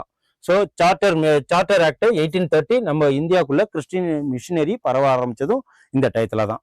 So Christian missionaries came to India for the purpose of enlightening the people. அதையும் பார்த்துக்கணும். அடுத்தது spread of western education to all over India. இப்போதைக்கு கவர்னர் ஜெனரல் ஆஃப் பெங்கால்ங்கிறப்போ பெங்கால்ல மட்டும் இது நடந்தது, பாம்பேல நடந்தது, மெட்ராஸ்ல நடந்துச்சு. வெஸ்டர்ன் எஜுகேஷன் பரவ ஆரம்பிச்சது. ஓகே, அதுக்கப்புறம் லோக்கல் கவர்மெண்ட் ஆரம்பிச்சாங்க. ப்ராவின்ஸ் இருக்கு இல்லைங்களா? Local government taxes on persons, ஒவ்வொரு பர்சன் மேலையும் லோக்கல் கவர்மெண்ட்ல டாக்ஸஸ் போட்டாங்க. ஸோ அவங்க டாக்ஸஸ் கொடுக்காதவங்களுக்கு தண்டனைகளும் வழங்கப்பட்டது சுப்ரீம் கோர்ட் மூலியமா. சுப்ரீம் கோர்ட் ஆரம்பிக்கப்பட்டது எப்போ? கல்கத்தால 1774ல. ஸோ ஃபர்ஸ்ட் யாரு? CJ Elijah Impey. அதையும் எழுதணும். ஓகே, இதெல்லாம் ஞாபகம் வச்சுக்கோங்க. பாம்பேல ஹைகோர்ட் அண்ட் மெட்ராஸ்ல ஹைகோர்ட் ஆரம்பிச்சது எப்போ 1862. ஓகே, இந்த சார்ட்டர் ஆக்ட் 1833ல, இதுக்கு முன்னாடி 13 சார்ட்டர் ஆக்ட் 1813 பார்த்தோம். அதுக்கு முன்னாடி 1793ல பார்த்திருப்போம். இந்த 1833ல கவர்னர் ஜெனரல் ஆஃப் பெங்கால் அப்படிங்கிறவங்க என்னவா மாறுறாங்க அப்படின்னா governor general of India. Okay, இதுக்கு முன்னாடி நம்ம மெயினான பார்த்தவங்க என்ன, Lord Cornwallis, Lord Warren Hasting பார்த்திருப்போம். இதுலதான் GGIE, so governor general of India அப்படிங்கிற வராங்க. யார் அப்படின்னா William Bentinck, Lord William Bentinck. இந்த இடத்துல தான் என்னன்னா சிவில் சர்வெண்ட், அதாவது இப்ப நம்ம IAS UPSCன்னு சொல்றோம் இல்லைங்களா, அப்போ ICS இன்டகிரேட்டட் சிவில் சர்வீஸ்ன்னு சொல்லுவாங்க. அவங்க என்ன பண்ணுவாங்க அப்படின்னா ரெவென்யூ கலெக்ட் பண்றது, பிரிட்டிஷ் இந்தியாவுக்கு தேவையான பிரிட்டிஷர்ஸ் இங்க இருப்பாங்க இல்லையா, அவங்கள பொது எக்ஸாம் மூலியமா, இப்ப நம்ம TNPSC எல்லாமே அது மூலியமா வந்ததுதான். ஸோ முன்னோடி இந்த இடத்துல தான் எங்க அப்படின்னா சார்ட்டர் ஆக்ட் 1833 ஒரு பப்ளிக்க எக்ஸாம் வச்சு கவர்மெண்ட்ல வேலைக்கு ஆள் எடுக்கிற அந்த இதுதான் சிவில் சர்வெண்ட் அப்படின்னு சொல்லுவாங்க. ஸோ அந்த அமைப்பு கொண்டு வந்தது இந்த இடத்துல தான். அது இப்பதான் லார்டு வில்லியம் பென்டிக் அப்படின்னு சொல்லிட்டு சொல்றோம்.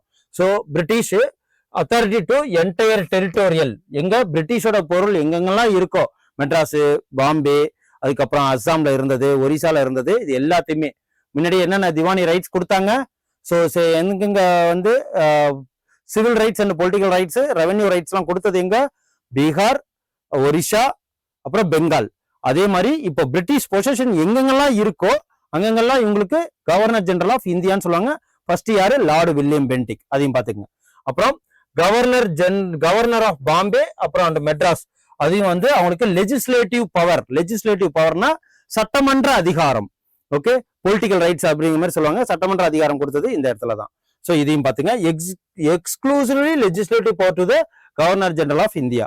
அதுக்கப்புறம் ஈஸ்ட் இந்தியா கம்பெனிய கமர்ஷியல் பாடிய, கமர்ஷியலா வந்து ட்ரேட் பண்ண தானே வந்தாங்க, அவங்கள கமர்ஷியலா உள்ள இடத்துல இருந்து எதுக்கு மாத்திருக்கிறாங்க, அட்மினிஸ்ட்ரேட்டிவ் பாடியா மாத்தினது இந்த இடத்துல தான் 1833, சார்ட்டர் ஆக்ட் 1833. இதையும் பாத்துங்க. இதுலதான் சொல்லுவாங்க இன்ட்ரெஸ்ட் ஆஃப் ஹிஸ் மெஜஸ்டி, தன்னேச்சிய அதிகாரம், அதுதான் இந்த ஹிஸ் மெஜஸ்டி அப்படிங்கிறது.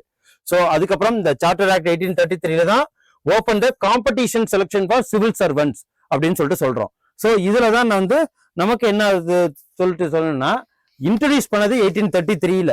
ஓகே, இந்த சார்ட்டர் ஆக்ட் ஃபர்ஸ்ட் யாரு, நம்ம இந்தியாவை சேர்ந்த, ஏன்னா லண்டன்ல போய் எழுதணும் இந்த சிவில் சர்வெண்ட்ஸ்க்கு. ஸோ கிட்டத்தட்ட ரொம்ப வயசு வந்து கம்மியா, 19 வயசு, இப்பெல்லாம் தான் 39 வயசு வரைக்கும் இன்க்ரீஸ் பண்ணியிருக்கிறாங்க. ஸோ இந்த civil service ICS integrated civil சர்வீஸ்ன்னு சொல்லுவாங்க. ஸோ இதுல ஃபர்ஸ்ட் யாரு வந்து சத்யேந்திரநாத் தாகூர்.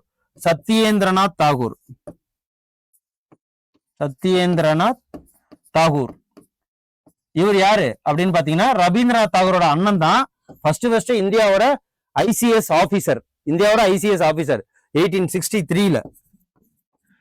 சோ அதையும் பாத்துங்க, 1863ல எந்த இதுக்காக, பாம்பே பிரசிடென்சிக்காக இவரை நியமனம் பண்ணாங்க. எக்ஸாம் எழுதி பாஸ் பண்ணாரு. சோ அதுக்கப்புறம் இந்த ICS எக்ஸாம் எழுதி பாஸ் பண்ணது யாரு, வெறும் 7 மாசத்துல அப்படின்னா சுபாஷ் சந்திர போஸ். அதுக்கப்புறம் நான் இந்தியா பிரிட்டிஷ் கீழே ஒர்க் பண்ண மாட்டேன்னா அந்த வேலையை வேணான்னு சொல்லிடுவாங்க. சோ சுபாஷ் சந்திர போஸ். அதுக்கப்புறம் சத்யேந்திர பால் அவர்களும் வந்து எக்ஸாம் பாஸ் பண்ணியிருந்தாங்க. ஃபர்ஸ்ட் சுதந்திரம் வாங்கின பிறகு யார் வந்து IAS ஆபீசர், அது இந்த சுதந்திரம் வாங்கின பிறகு இந்த யூனியன் பப்ளிக் சர்வீஸ் கமிஷன் ஆரம்பிச்சது யாருன்னா சர்தார் வல்லபாய் பட்டேல் அவர்கள். அவங்க தான் இதை மேற்கொண்டு இந்த மாதிரி எக்ஸாம் ஓரியன்டா ஆள்களை எடுக்கணும். இதுலதான் ஃபெடரலிசத்தை அவங்க பார்த்தாங்க. இப்போ ஃபர்ஸ்ட் NR பிள்ளை அப்படிங்கிறவங்க தான் first IAS officer of India, NR Pillai. அதுக்கப்புறம் உமன் IAS ஆபீசர் யார் அப்படின்னு பாத்தீங்கன்னா அண்ணா ராஜம் மல்ஹோத்ரா, அதையும் பார்ப்பாங்க. உமன் IAS ஆபீசர் ஃபர்ஸ்ட் அண்ணா ராஜம் மல்ஹோத்ரா. தமிழ்லயே எழுதுறேன், அண்ணா ராஜம் மல்ஹோத்ரா. இதெல்லாம் ஞாபகம் வச்சுக்கிறதுக்காக தான், சின்ன ஃபேக்ட்ஸ் தெரியணும் இல்லைங்களா. சோ அதையும் பாத்துக்கங்க.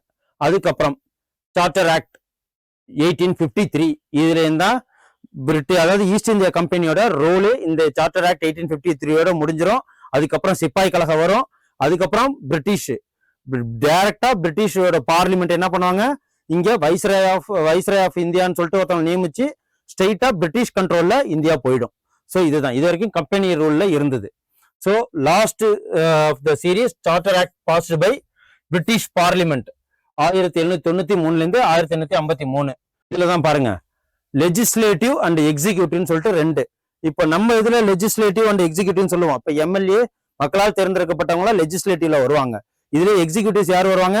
Chief minister, prime minister, council of ministers, presidents, இவங்க எல்லாமே எக்ஸிக்யூட்டிவ்ல வருவாங்க. ஓகே, ஸோ இந்த லெஜிஸ்லேட்டிவ் மற்றும் எக்ஸிக்யூட்டிவ் ஃபங்க்ஷனை ஃபர்ஸ்ட் இங்க இன்ட்ரடியூஸ் பண்ணியிருக்காங்க கவர்னர் ஜெனரல்ஸ் கவுன்சில். ஸோ அதுக்கும் பாத்துக்கங்க, ஃபர்ஸ்ட் 4 பேர் இருந்தாங்க இல்லையா, இப்போ 6 நியூ மெம்பர்ஸ். ஸோ அதையும் அடிஷ்னலா 6 நியூ மெம்பர்ஸும் ஆட் பண்ணாங்க. அது மட்டும் இல்லாம இந்தியா வந்து சென்ட்ரல் லெஜிஸ்லேட்டிவ் கவுன்சில் அப்படின்னு சொல்லிட்டு உருவாக்குனதும் இங்கதான். அது அவங்க தான் வந்து என்ன பண்ணுவாங்க, ஆக்சுவலா இந்தியன் லெஜிஸ்லேட்டிவ் கவுன்சில்ங்கிறது பிரிட்டிஷ் நாட்டோட இங்க ஒரு மினி பார்லிமெண்ட் மாதிரி நடந்ததா இந்தியன் லெஜிஸ்லேட்டிவ் கவுன்சில். அவங்களுக்கு கீழே தான் யார் இருப்பாங்க? கவர்னர் ஜெனரல் ஆஃப் பெங்கால் தான் பிரைம் மினிஸ்டர் லெவலுக்கு அவங்க தான் ஒர்க் பண்ணுவாங்க. கவர்னர் ஜெனரல் ஆஃப் இந்தியா அவங்கள அந்த அளவுக்கு ஒர்க் பண்ணுவாங்க. அவங்களுக்கு கீழே ஒரு முன்னாடி 4 கவுன்சில் ஆஃப் மெம்பர்ஸ் இருந்தாங்க. அப்புறம் இப்ப பிளஸ் 6 சேர்த்து 10 கவுன்சில் ஆஃப் மெம்பர்ஸ் அவங்களுக்காக இருப்பாங்க. அதான் இது ஒரு மினி பார்லிமெண்ட் அப்படின்னு சொல்லிட்டு சொல்லுவாங்க. அதுக்கப்புறம் legislation for the first time, special function government, அதுக்கப்புறம் ஸ்பெஷல் மிஷினரி, அப்புறம் ஸ்பெஷல் ப்ராசஸஸ் எல்லாம் பண்றதெல்லாம் தான் இதுல. அதுக்கப்புறம் civil servant, introduced civil servant, convenient civil service அப்படின்னா எதிர்ச்சியா அவங்களுக்குன்னு சொல்லிட்டு எக்ஸாம்ஸ் வைக்கிறது லண்டன்ல நடந்துச்சு 1893 தான். ஸோ அதுக்கப்புறம் தான் பிரச்சனை பண்ணி இந்தியாலையும் அதை கண்டக்ட் பண்ணணும். ஸோ போயிட்டு வரதுக்கு ரொம்ப பொருள் செலவு அதிகமாகுது, நேர விரயமாகுது அப்படிங்கிறதுக்காக தான் அதுலயும் சொல்லியிருப்பாங்க. ஸோ மக்களாய் கமிட்டி தான் ஃபர்ஸ்ட் இந்தியால ஆரம்பிக்கப்பட்டதுக்கு Indian civil service ICS. So 1854 ஆரம்பிக்கப்பட்டது இந்தியன் சிவில் சர்வீஸ் அப்பாயிண்டட் 1854 மக்களாய் கமிட்டி. இதையும் ஞாபகம் வச்சுக்கோங்க. அப்புறம் local representation in Indian central Indian legislative கவுன்சில்ல கவர்னர் ஜெனரல் ஆஃப் இந்தியா இருப்பாங்க, 10 கவுன்சில் மெம்பர்ஸ் இருப்பாங்க. ஆனால் லோக்கல்ல இருக்கிற மெட்ராஸ் ப்ராவின்ஸ், அதுக்கப்புறம் பாம்பே ப்ராவின்ஸ் எல்லாம் ஆட்சி பண்றதுக்கு லோக்கல் ரெப்ரசன்டேஷன் ஒருத்தவங்கள அவங்களுக்கு நியமனம் பண்ணியிருந்தாங்க. அது எத்தனை பேர் அப்படின்னா 6 நியூ மெம்பர்ஸ். அதுக்கப்புறம் பார்த்துப்போம். அதுக்கப்புறம் அது முடிஞ்சிட்டு கம்பெனி ரூல் முடிஞ்சிட்டு இது 2வது பார்ட்டு கிரவுன் ரூல். இதுல இருந்து ஆரம்பிச்சு 1947 வரைக்கும் பார்ப்போம். ஓகே வாங்க. இது வரைக்கும் கம்பெனி ரூல் பார்த்தோம். 1773 இருந்து 1853 வரைக்கும். ஸோ ரெகுலேட்டிங் ஆக்ட்ல ஆரம்பிச்சு இப்போ 1853 சார்ட்டர் ஆக்ட் வரைக்கும் பார்த்திருக்கோம். அதுக்கப்புறம் இப்போ கிரவுன் ரூல் 1858 இருந்து 1947 வரைக்கும் பார்க்க போறோம். இதுலதான் நமக்கு யார் யார் வர போறாங்க. இதுல என்னன்னா சிப்பாய் மியூட்னி நடந்திருக்கும். எப்படி வெள்ளூர் மியூட்னி தான் ஃபர்ஸ்ட் இண்டிபெண்டன்ஸ்க்காக நடந்தது. பட் அதை வரலாறுல அதை இது பண்ணிட்டு ஏன்னா தமிழ்நாட்டில் நடந்ததுனால, ஸோ அகில இந்திய அளவுல டெல்லியில வந்து நடந்ததுனால என்ன பண்ணியிருக்காங்க, அதுதான் வந்து ஃபர்ஸ்ட் சிப்பாய் மியூட்னி அப்படின்னு சொல்லுவாங்க, சிப்பாய் கழகம்னு சொல்லுவாங்க. அங்க நடந்ததுக்கு அப்புறம் என்ன நடக்கும் அப்படின்னா ஃபுல்லாவே கம்பெனியோட ரூல் க்ளோஸ் பண்ணப்பட்டு கிரவுன் ரூல், அதாவது பிரிட்டிஷ் ஆட்சிக்கு கீழே டைரக்டா இந்தியா வந்துடும். ஸோ அதை தான் வந்து முன்னாடி அந்த திவானி ரைட்ஸ் எல்லாம் கொடுத்ததெல்லாம் வந்து எலிசபெத் ராணின்னு சொன்னோம் இல்லைங்களா, அதே மாதிரி இப்ப இந்த கிரவுன் ரூல் அங்கதான் ராணி தான் அவங்க சுப்ரீமு, அவங்களுக்கு கீழே வர்றதுதான் இதை சொல்றாங்க. ஸோ த கிரவுன் ரூல் 1858 ஆரம்பிக்கப்பட்டது 1947 வரைக்கும் இண்டிபெண்டன்ஸ் வரைக்கும் நடந்தது. லாஸ்டா நம்மள்ட்ட கொடுத்தது யாரு? மவுண்ட் பேட்டன் தான். மவுண்ட் பேட்டன் அப்படின்னு சொல்லுவாங்க. கிளமெண்ட் அட்லி வருவாரு. ஸோ இவங்கெல்லாம் தான் லாஸ்ட் நேரத்துல இந்தியாவை கையில கொடுக்கறதுக்காக கான்ஸ்டியூஷன் அசம்பிளி ஆரம்பிங்க, அதுக்கப்புறம் வந்து நாங்க 2 இதா பிரிக்கிறோம், okay independent India independent Pakistan பிரிக்கிறோம் அப்படின்னு சொல்லிட்டு அதெல்லாம் இதுல லாஸ்ட்ல இருக்கும். ஸோ ஃபர்ஸ்ட் பிரைம் மினிஸ்டர் யாரு அப்படின்னு சொல்லிட்டு அதெல்லாம் வரும் பார்த்துருவோம். First government of India act 1858, government of India act 1858. இவங்க இதுல என்ன சொன்னாங்க அப்படின்னு பாத்தீங்கன்னா, ஃபர்ஸ்ட் வார் ஆஃப் இண்டிபெண்டன்ஸ் எதை சொல்லியிருக்காங்க? சிப்பாய் மியூட்னியை சொல்லியிருக்காங்க. ஸோ 1857 அப்போதைக்கு ரிவோல்ட் ஆஃப் 1857 தான் சொல்லுவாங்க, கிளர்ச்சி. இதுலதான் abolished East India Company, East India கம்பெனியை அபாலிஷ் பண்ணிட்டாங்க. ட்ரேடு பண்ணதுக்காக வந்தாங்க. பெங்கால, ஒரிசாவை, பீகாரை ரூல் பண்ணாங்க, பாம்பேவை ரூல் பண்ணாங்க, மெட்ராஸை ரூல் பண்ணாங்க. இதுக்காக லெஜிஸ்லேட்டிவ் கவுன்சில்லாம் ஆரம்பிச்சாங்க. அதுக்காக சார்ட்டர் ஆக்ட்லாம் வந்தது. ஓகே, ஒவ்வொரு 20 வருஷத்துக்கு சார்ட்டர் ஆக்ட் வந்தது. அப்புறம் ஐசிஎஸ் ஆரம்பிச்சாங்க. இதெல்லாம் பார்த்தோம். ஸோ அது எல்லாத்தையுமே ஒழிச்சிட்டாங்க. அபாலிஷ்டு ஈஸ்ட் இந்தியா கம்பெனி, நீங்க ஒழிக்கப்பட்டீர்கள். இது எங்க டிரான்ஸ்பர் ஆயிடுச்சு அப்படின்னா ஸ்ட்ரெயிட்டா வைஸ்ராய் ஆஃப் இந்தியா அப்படின்னு சொல்லிட்டு ஒரு ஆளை போடுறாங்க. அவங்க யாருக்கு டைரக்ட் கண்ட்ரோல் அப்படின்னு பாத்தீங்கன்னா பிரிட்டிஷ் பார்லிமெண்டோட ஒரு சபார்டினேட், அவங்க டைரக்ட் கண்ட்ரோல். இப்ப நம்ம ஒவ்வொரு மாநிலத்துக்கும் எப்படி கவர்னர் போடுறாங்க, டைரக்டா பிரசிடென்ட்டோட கண்ட்ரோல். சோ அவங்க யாருக்கு, பிஹாஃப் ஆஃப் பிரசிடென்ட் தான் கவர்னர். அதே மாதிரி இப்ப என்ன வைஸ்ராய் ஆஃப் இந்தியா, அவங்க பிஹாஃப் ஆஃப் பிரிட்டிஷ் பார்லிமெண்ட். அதுதான் இதுல சொல்லலாம். அவங்களுக்கு என்ன சொல்றாங்க, transfer the power of government territories revenues to the British கிரவுனுக்கு கீழே போயிடுது. ஈஸ்ட் இந்தியா கம்பெனி கையில இருந்தது பிரிட்டிஷ் கிரவுன், அந்த ஆட்சிக்கு கீழே போயிடுது. ஓகே, பிரிட்டிஷ் பார்லிமெண்ட் கீழே. அதுக்கப்புறம் இதுல என்ன ஃபீச்சர்ஸ் இருக்கு, கவர்மெண்ட் ஆஃப் இந்தியா ஆக்ட் 1858ல என்னென்னலாம் ஃபீச்சர்ஸ் இருக்கு அப்படின்னு பாத்தீங்கன்னா, governor general of India to viceroy of இந்தியாவா மாறுறாங்க. Okay, governor general of India யாரு last, governor general William Bentinck. அதையும் பாத்துங்க. Viceroy of India first viceroy of India யாரு, lord Canning. Okay, viceroy of India VOI-ன்னு வச்சுங்க, இல்லைன்னா VI-ன்னு வச்சுக்கோங்க. So VOI lord Canning. So இது மெயின். ஓகே, அதுக்கப்புறம் டபுள் கவர்மெண்ட் அபாலிஷ் பண்ணிட்டாங்க. டபுள் த கவர்மெண்ட் அபாலிஷ் பண்ணதா என்ன அப்படின்னா, போர்ட் ஆஃப் கண்ட்ரோல்னு ஒருத்தவங்க இருப்பாங்க, கோர்ட் ஆஃப் டைரக்டர்னு இருப்பாங்க. சுப்ரீம் கோர்ட்டு கீழே எப்படி 1774ல 1774ல சுப்ரீம் கோர்ட் ஆரம்பிக்கப்பட்டது கல்கத்தால. அதுக்கப்புறம் வந்து கோர்ட் ஆஃப் டைரக்டர்ஸ் ஒருத்தவங்க இருந்தாங்க, பொலிட்டிக்கல் ரைட்ஸ், அதுக்கப்புறம் சிவில் ரைட்ஸ் பாக்கிறதுக்கு இருந்தாங்க. ஸோ அதெல்லாம் எல்லாத்தையுமே ஒழிச்சிட்டாங்க. போர்ட் ஆஃப் கண்ட்ரோல் ஒழிச்சாச்சு, கோர்ட் ஆஃப் டைரக்டர்ஸை ஒழிச்சாச்சு. ஸோ இதுதான் 1858ல இந்த கவர்மெண்ட் ஆஃப் இந்தியா ஆக்ட்ல புதுசா ஒண்ணு கொண்டு வராங்க. யார் அப்படின்னா, செக்ரட்டரி ஆஃப் த ஸ்டேட். இந்த ஸ்டேட்னா இது இந்தியாவே குறிக்குது. ஃபுல்லும் ஒரு செக்ரட்டரி யார் அப்படின்னா, செயலாளர் யாருன்னா secretary of the state for India, complete authority and control over Indian administration. இப்போதைக்கு சீஃப் செக்ரட்டரி அதெல்லாம் சொல்றோம் இல்லைங்களா, தமிழ்நாட்டுக்கு சீஃப் செக்ரட்டரி இருக்காங்க, அதே மாதிரி இந்தியா லெவல்லையும் சீஃப் செக்ரட்டரிஸ் இருக்காங்க. ஸோ அவங்க எல்லாம் IAS மூத்த அதிகாரிகளா இருப்பாங்க இல்லையா, அதுதான் அட்மினிஸ்ட்ரேஷனை கண்ட்ரோல் பண்றவங்க. ஸோ இதுதான் செக்ரட்டரி ஆஃப் த ஸ்டேட். இதுல இருந்து அந்த போஸ்டிங்லாம் வந்திருக்கும். அப்புறம் member of the British cabinets. The secretary of the state வந்து யாராக இருப்பாங்க அப்படின்னா, பிரிட்டிஷ் மக்களால் தேர்ந்தெடுக்கப்பட்ட மெம்பர் ஆஃப் த பிரிட்டிஷ் கேபினெட்ல இருக்கிறவங்க தான். இப்ப ரீசெண்டா இன்னைக்கு கூட TVK மூலியமா ஒரு 32 மினிஸ்டர்ஸ், யங் மினிஸ்டர்ஸ் கேபினெட்ல இருக்கிறாங்க. கேபினெட் மினிஸ்டர்ஸ் வருவாங்க. ஏன்னா அதுவும் நமக்கு தெரிஞ்சிருக்கணும். எப்படி கேபினெட் மினிஸ்டர்ஸ் எப்படி வர்றாங்க அப்படின்னு பாத்தீங்கன்னா, மினிமம் வந்து மினிஸ்டர்ஸ் இருக்கணும் அப்படின்னு சொல்லிட்டு சொல்றாங்க இல்லையா. ஸோ அது அப்புறம் பார்ப்போம். ஓகே, அதுக்கப்புறம் 15 மெம்பர்ஸ் கவுன்சில் ஆஃப் இந்தியா. இவங்க எத்தனை பேர் இருப்பாங்க, member of the British cabinet அப்படின்னா 15 மெம்பர்ஸ் இருப்பாங்க. இவங்க ஒன்லி அட்வைசரி பாடி. இந்த கவுன்சிலுக்கு அட்வைஸ் கொடுக்கறதா, அட்மினிஸ்ட்ரேஷன் பாக்குறவங்களுக்கு அட்வைஸ் மட்டும் கொடுப்பாங்க.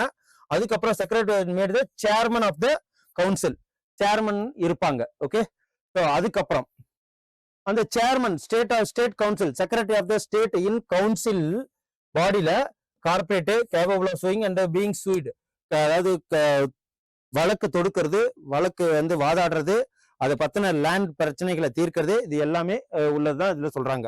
எல்லாமே இங்கிலாந்துல நடக்கும். அதுக்கப்புறம் இந்த act of 1858, so act of settlement மாதிரி ஆக்ட் ஆஃப் 1508, இது என்ன சொல்லுது அப்படின்னு பாத்தீங்கன்னா, கவர்மெண்ட் ப்ரிவைல்ட் இன் இந்தியா. இங்கிலாந்தோட கவர்மெண்ட், பிரிட்டிஷ் கவர்மெண்ட் அப்படியே சேம் இது வந்து இந்தியாலையும் நடக்கணும் அப்படின்னு சொல்லிட்டு சொல்றதுதான் இந்த ஆக்ட் ஆஃப் 1858. ஸோ புரியுதா? மெசேஜ் பண்ணுங்க, கமெண்ட் பண்ணுங்க. அப்புறம் இந்தியன் கவுன்சில் ஆக்ட், எப்படி சார்ட்டர் ஆக்ட் மாதிரி இது இந்தியன் கவுன்சில் ஆக்ட். இதுவும் பாருங்க, இந்தியன் கவுன்சில் ஆக்ட். ஸோ இதுவும் ஒவ்வொரு 20 வருஷத்துக்கு ஒரு தடவை இந்தியன் கவுன்சில் ஆக்ட் போடுவாங்க. இந்தியன் கவுன்சில் ஆக்ட் இது ஆஃப்டர் 1857, ரிவோல்ட் ஆஃப் 1857க்கு அப்புறம் பிரிட்டிஷ் கவர்மெண்ட் ஆரம்பிச்சது. பிரிட்டிஷ் கவர்மெண்ட்டுக்கு கீழே இந்தியா போனுச்சு ஃபுல்லாவே. இந்தியன் கவுன்சில் ஆக்ட் 1861ல landmark the constitution and political history in India. இதுதான் மெயின் திங். ஸோ கான்ஸ்டிடியூஷனை உருவாக்குறதுக்கும் மெயின், பொலிட்டிக்கல்ல ஒரு ஹிஸ்டரியா வரலாறு படைத்ததும் இந்த இந்தியன் கவுன்சில் ஆக்ட் ஆஃப் 1861. இப்பதான் என்ன பண்ணி இருக்கிறாங்க அப்படின்னா, இப்பதான் Bombay and Madras high court establish பண்ணாங்க. எப்போ? ஜூன் 26, 1862. ஓகே, ஸோ இதையும் பார்த்துக்குங்க. ஸோ கவுன்சில் ஆக்ட் பிரிட்டிஷ் பார்லிமெண்ட்னால 1861, 1892, 1909 இது எல்லாத்தையும் பார்த்தீங்கன்னா ஒரு 20 வருஷம் இருக்கும். அதுக்கப்புறம் இந்த ஃபீச்சர்ஸ் என்ன அப்படின்னா, லா மேக்கிங் ப்ராசஸ் இது கொடுத்தது யாருக்கு அப்படின்னு பாத்தீங்கன்னா viceroy of India. Viceroy should nominate some Indians as the non official மெம்பரா லெஜிஸ்லேட்டிவ் கவுன்சில். லெஜிஸ்லேட்டிவ் கவுன்சில்ல பிரிட்டிஷ் மினி பார்லிமெண்ட் தானே. So governor of general of India வந்ததுலேருந்து வைஸ்ராய் ஆஃப் இந்தியா வந்துச்சு. அது பிகாஃப் of parliament, British parliament. So அவங்களுக்கு கீழே ஒருத்தவங்க ஒர்க் பண்ணும் இல்லையா, அந்த இதுல வந்ததுதான். இதுல லா மேக்கிங் பவர் கொடுத்தது யாரு, வைஸ்ராய்க்கு கொடுத்திருக்காங்க. அவங்க சில பேரை நாமினேட் பண்ணலாம், அதுலயும் இந்தியன்ஸை நாமினேட் பண்ணிருக்காங்க. அதுக்கப்புறம் யார் அந்த 3 பேர் அப்படின்னா நான் அபிஷியல் மெம்பர்ஸ் யாரு, அந்த 3 Indians, Raja of Benares, Maharaja of Patiala, Shri Dinakar Rao. இவங்க 3 பேரையும் ஃபர்ஸ்ட் இந்தியன் கவுன்சில் ஆக்ட்ல 1861ல நியமனம் பண்ணியிருக்கிறாங்க viceroy of India. Okay, so அதையும் பார்த்துக்குங்க. அதுக்கப்புறம் இந்த ரெகுலேட்டிங் ஆக்ட் 1773ல இருந்து சார்ட்டர் ஆக்ட் 1833 வரைக்கும் எதுக்கு கிளைமேக்ஸா இருந்தது அப்படின்னா, legislative power to the Bombay and Madras பிரசிடென்சிய ஸோ தனியா ஒரு பவர் கொடுக்கறதுக்கு பதில் இப்ப டீசென்ட்ரலைஸ்ட் ஆக்கி எல்லாம் ஒன்னாக்குனாங்க. அதுக்கப்புறம் ஒரு நியூ லெஜிஸ்லேட்டிவ் கவுன்சில ஆரம்பிக்கிறாங்க. எங்க அப்படின்னு பாத்தீங்கன்னா பெங்கால்ல, நார்த் வெஸ்டர்ன் ப்ராவின்ஸ், பஞ்சாப்ல. ஸோ 1862, 1886, 1897ல ஒரு எப்படி பாம்பே மற்றும் மெட்ராஸ் மாதிரி நியூ ஒரு ப்ராவின்ஸ் உருவாக்குறாங்க. 3 ப்ராவின்ஸ், நியூ லெஜிஸ்லேட்டிவ் கவுன்சில். அதுதான் பெங்காலி, நார்த் வெஸ்டர்ன், அப்புறம் பஞ்சாப்ல. ஓகே, அதுக்கப்புறம் viceroy to make the rules and order. எதுக்கு, பிரிட்டிஷ் இந்தியாவுக்கு வைஸ்ராய்க்கு அவ்வளவு பவர் இருக்கு. பிஎம்க்கு எப்படி பவர் இருக்கோ, பிரசிடென்ட்க்கு எப்படி பவர் இருக்கோ அந்த அளவுக்கு பவர் கொடுத்திருக்காங்க. போர்ட்போலியோ சிஸ்டம்னு ஒண்ணு ஆரம்பிக்கப்பட்டது இப்பதான். எப்ப இன்ட்ரோடியூஸ் பண்ணாங்க இந்த போர்ட்போலியோ சிஸ்டம் அப்படின்னு சொல்லிட்டு பாத்தீங்கன்னா, இலாக்காக்கள் ஒதுக்கி வைக்கிறது. இப்ப கேபினெட் மினிஸ்டர்ஸ்க்கு வாட்டர் டிபார்ட்மெண்ட், அப்புறம் ரெவென்யூ டிபார்ட்மெண்ட் இப்படின்னு சொல்லிட்டு ஒவ்வொரு போர்ட்போலியோ ஒவ்வொரு மினிஸ்டர்ஸ்க்கு ஒதுக்குவாங்க இல்லையா, அது மாதிரிதான் இது போர்ட்போலியோ சிஸ்டம் இன்ட்ரோடியூஸ் பண்ணது. இதுதான் யாருன்னா லார்ட் கேனிங் 1859, 1859ல அவர் தான் இந்த போர்ட்போலியோ சிஸ்டத்தை உருவாக்குனாங்க. In charge of 1 or more departments to the government, இன்சார்ஜ ஏற்படுத்துறது. ஓகே, இதுதான் மெயின் திங்.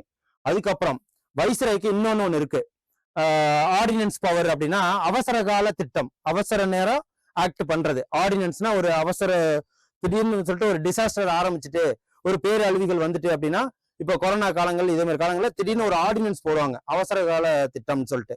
அந்த இது பவர் யாருக்கு இருக்கு அப்படின்னு பாத்தீங்கன்னா வைஸ்ராய்க்கு இருக்கு, லெஜிஸ்லேட்டிவ் பண்றதுக்காக. ஓகே,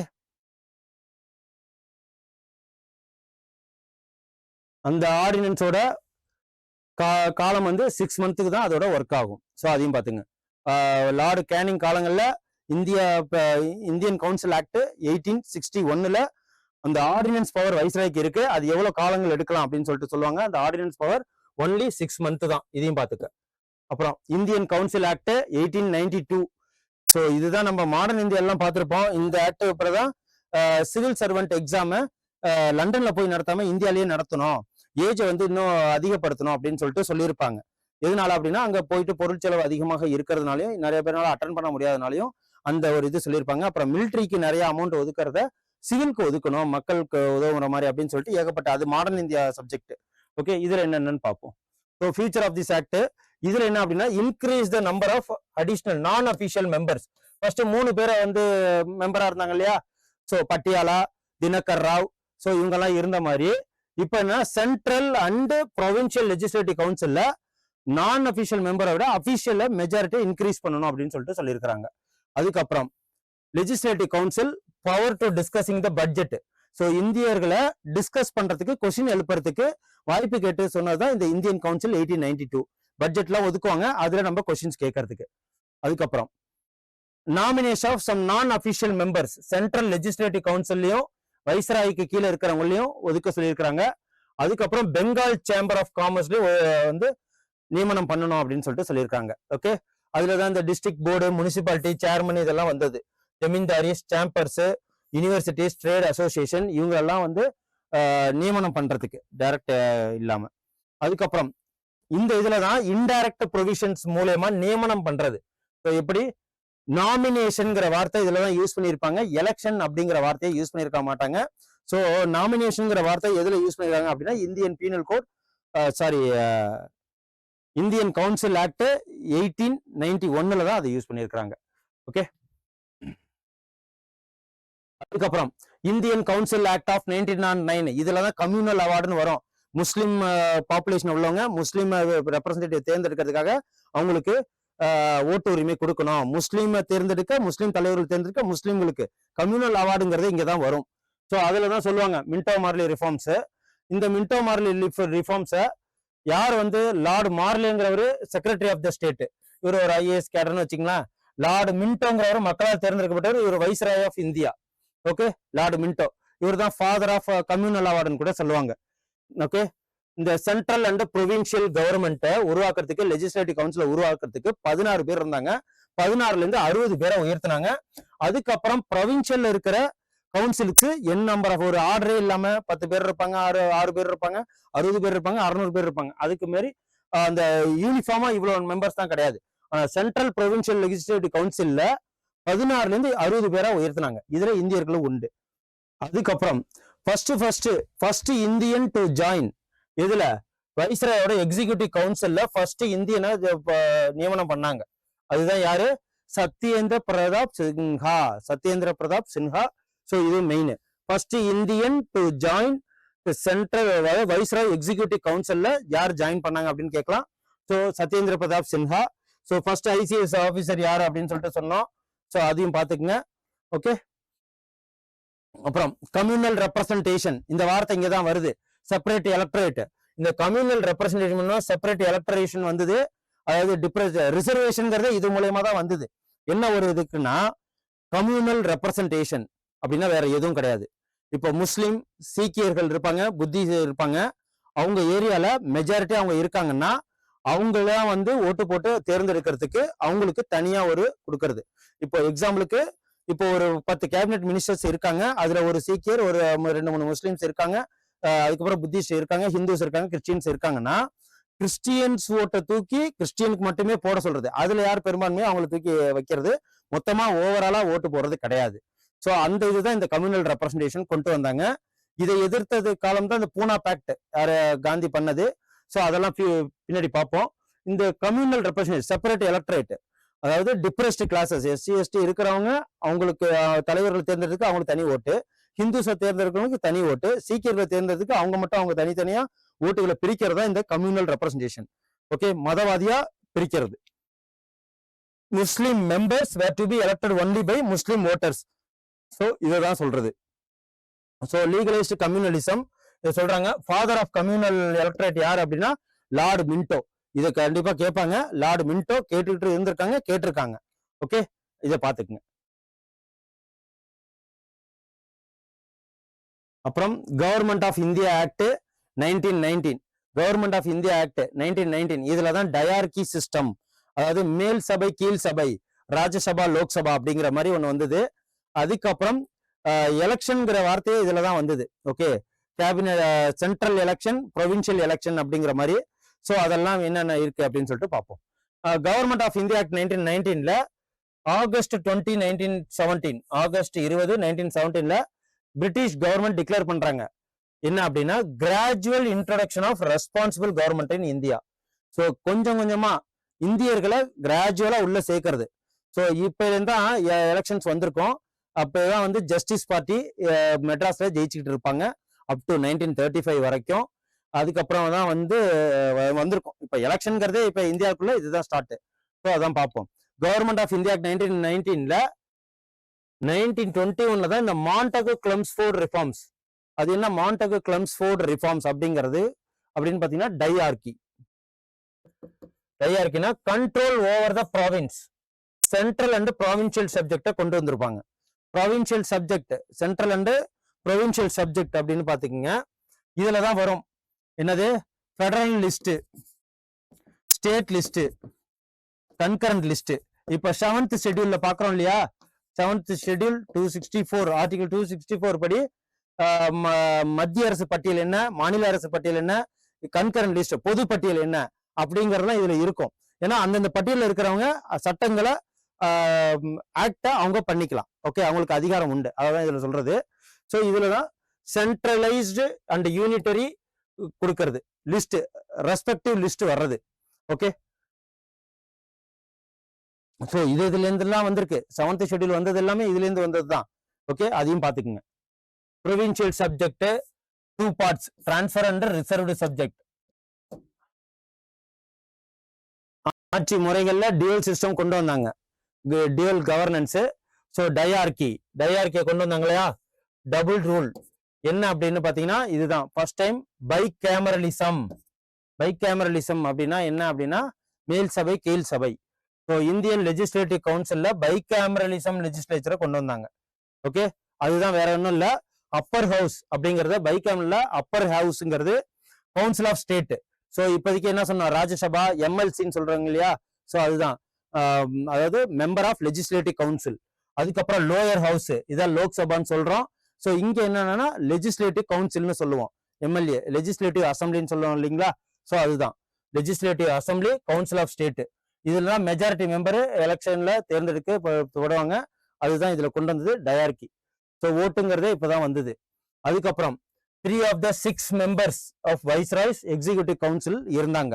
ஸோ இப்போ 6 பேர் எக்ஸிகியூட்டிவ் கவுன்சில்னா 3 பேர் இந்தியர்களா இருந்தாங்க. ஓகே, அப்புறம் பிரின்சிபல் ஆஃப் கம்யூனல் ரெப்ரசன்டேஷன் என்ன அப்படின்னா இதுலதான் ரூல்ஸ் கொண்டு வந்தாங்க. Sikhs, Indian Christians, Anglo Indians, Europeans, so அவங்கவுங்க ஓட்டு, அவங்கவுங்களுக்கு முஸ்லீம் ஓட்டு, முஸ்லீம் மெம்பர்ஸ் ஓட்டு முஸ்லீம் மெம்பருக்கே அப்படிங்கிற மாதிரி இந்த கம்யூனல் ரெப்ரசன்டேஷன் கொண்டு வந்ததும் இதன் மூலியமாகத்தான். ஸோ இதை தான் வந்து பூனா பேக்ட் மூலயமா அபாலிஷ் பண்ணாங்க.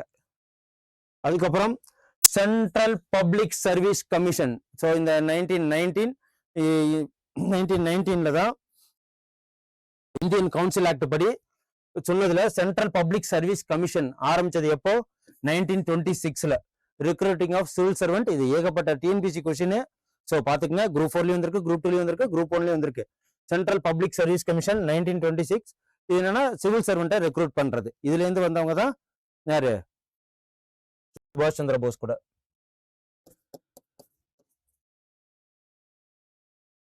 So separated for the first time provincial budget. ஒரு மாநிலத்தோட பட்ஜெட்டை பிரிக்கிறது இதுதான் லிஸ்ட் சொல்லுவாங்க இல்லையா. ஸோ அதுதான் இதுல பார்ப்போம். அதுக்கப்புறம் சைமன் கமிஷன் ஒன்று உருவாக்குனாங்க. எதுக்காக, கவர்மெண்ட்டை உருவாக்குறதுக்கு, கம்யூனல் அவார்டு கொண்டு வர்றதுக்கு சைமன் கமிஷன். இது ஃபுல் மெம்பர்ஸாவே யார் இருந்தாங்க, பிரிட்டிஷாராவே இருந்தாங்க. அவங்களோட ரிப்போர்ட் 1930ல ஒப்படைச்சாங்க. இதை எதிர்த்து வந்ததுதான் பஞ்சாப் சிங், அதாவது பஞ்சாபோட சிங்கம் பால கங்காதர திலகரா, அவங்கள வந்து கொன்றதுக்காக யாரு, பகத்சிங் அவர்கள்லாம் பார்லிமெண்ட்ல குண்டு போறதுக்கு போனாங்க. பட் அவங்கள தூக்கி ஜெயில போட்டு தூக்கு தண்டனை கொடுத்தாங்க. ஸோ அதெல்லாம் வந்து மாடர்ன் இந்தியா சைடு, அதுல நம்ம இப்போ போக வேண்டாம். சைமன் கமிஷன் நவம்பர் 1927 1927ல ஆரம்பிக்கப்பட்டு பிரிட்டிஷ்ல இருந்து இங்க வந்தவங்க எல்லாருமே வந்து பிரிட்டிஷ் மெம்பர்ஸ் தான், ஒரு இந்தியன் கூட இல்ல. So 7 member statutory commission for the எதுக்கு, கவர்மெண்ட் ஆஃப் இந்தியாவை இது பண்றதுக்கு தான் பிரிட்டிஷ் கவர்மெண்ட் அனௌன்சர் அப்பாயின்மெண்ட் பண்ணியிருக்கிறாங்க. எதுக்கு, நியூ கான்ஸ்டியூஷன் அமைக்கிறதுக்கு. So India under its new constitution அமைக்கிறதுக்கு. ஓகே, அதுக்கு எதிர்ப்பு தெரிவிச்சுதான் எல்லா போராட்டமும். ஸோ பிரிட்டிஷ்க்கு. ஸோ பாய்கட் த கமிஷன் 1930ல ரிப்போர்ட்ஸ் அனுப்புறாங்க. அப்பதான் என்ன சொல்றாங்க, அபாலிஷன் ஆஃப் டயார்கிய 2 இதையும் அபாலிஷன் பண்றாங்க. அதுக்கப்புறம் ரெஸ்பான்சிபிள் கவர்மெண்ட் இந்த ப்ராவின்ஸ் எஸ்டாப்ளிஷ் பண்றாங்க. ஸோ இதுல தான் நமக்கு எல்லாமே வருது. அதுக்கப்புறம் 3 ரவுண்ட் டேபிள் கான்ஃபரன்ஸ் அமைக்கிறாங்க. ஸோ அதுலயும் எல்லாத்துலயுமே வந்து ஃபெயிலியர் ஆகிடுது. So white paper on the constitutional reforms sent பண்றாங்க. ஸோ இதையும் பார்த்துக்குங்க.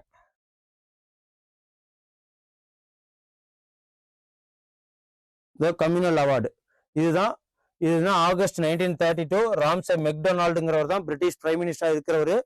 ஸோ இவர் தான் இந்த கம்யூனல் அவார்டை எடுத்து சொல்றாரு. இதுல தான் டிப்ரெஸ்ட் கிளாஸ்னு வருது. ஸோ எரவேரா ஜெயிலையா, ஸோ எரவேரா ஜெயில காந்தி அவங்க சாகர வரைக்கும் உண்ணாவிரதம் இருப்பேன், இந்த கம்யூனல் அவார்டு வேண்டாம், ஸோ எங்களை பிரிக்கும் அப்படிங்கிறதுனால இப்போதான் வந்து ரிசர்வேஷன் அப்படிங்கிற ஒரு வார்த்தை வரும்.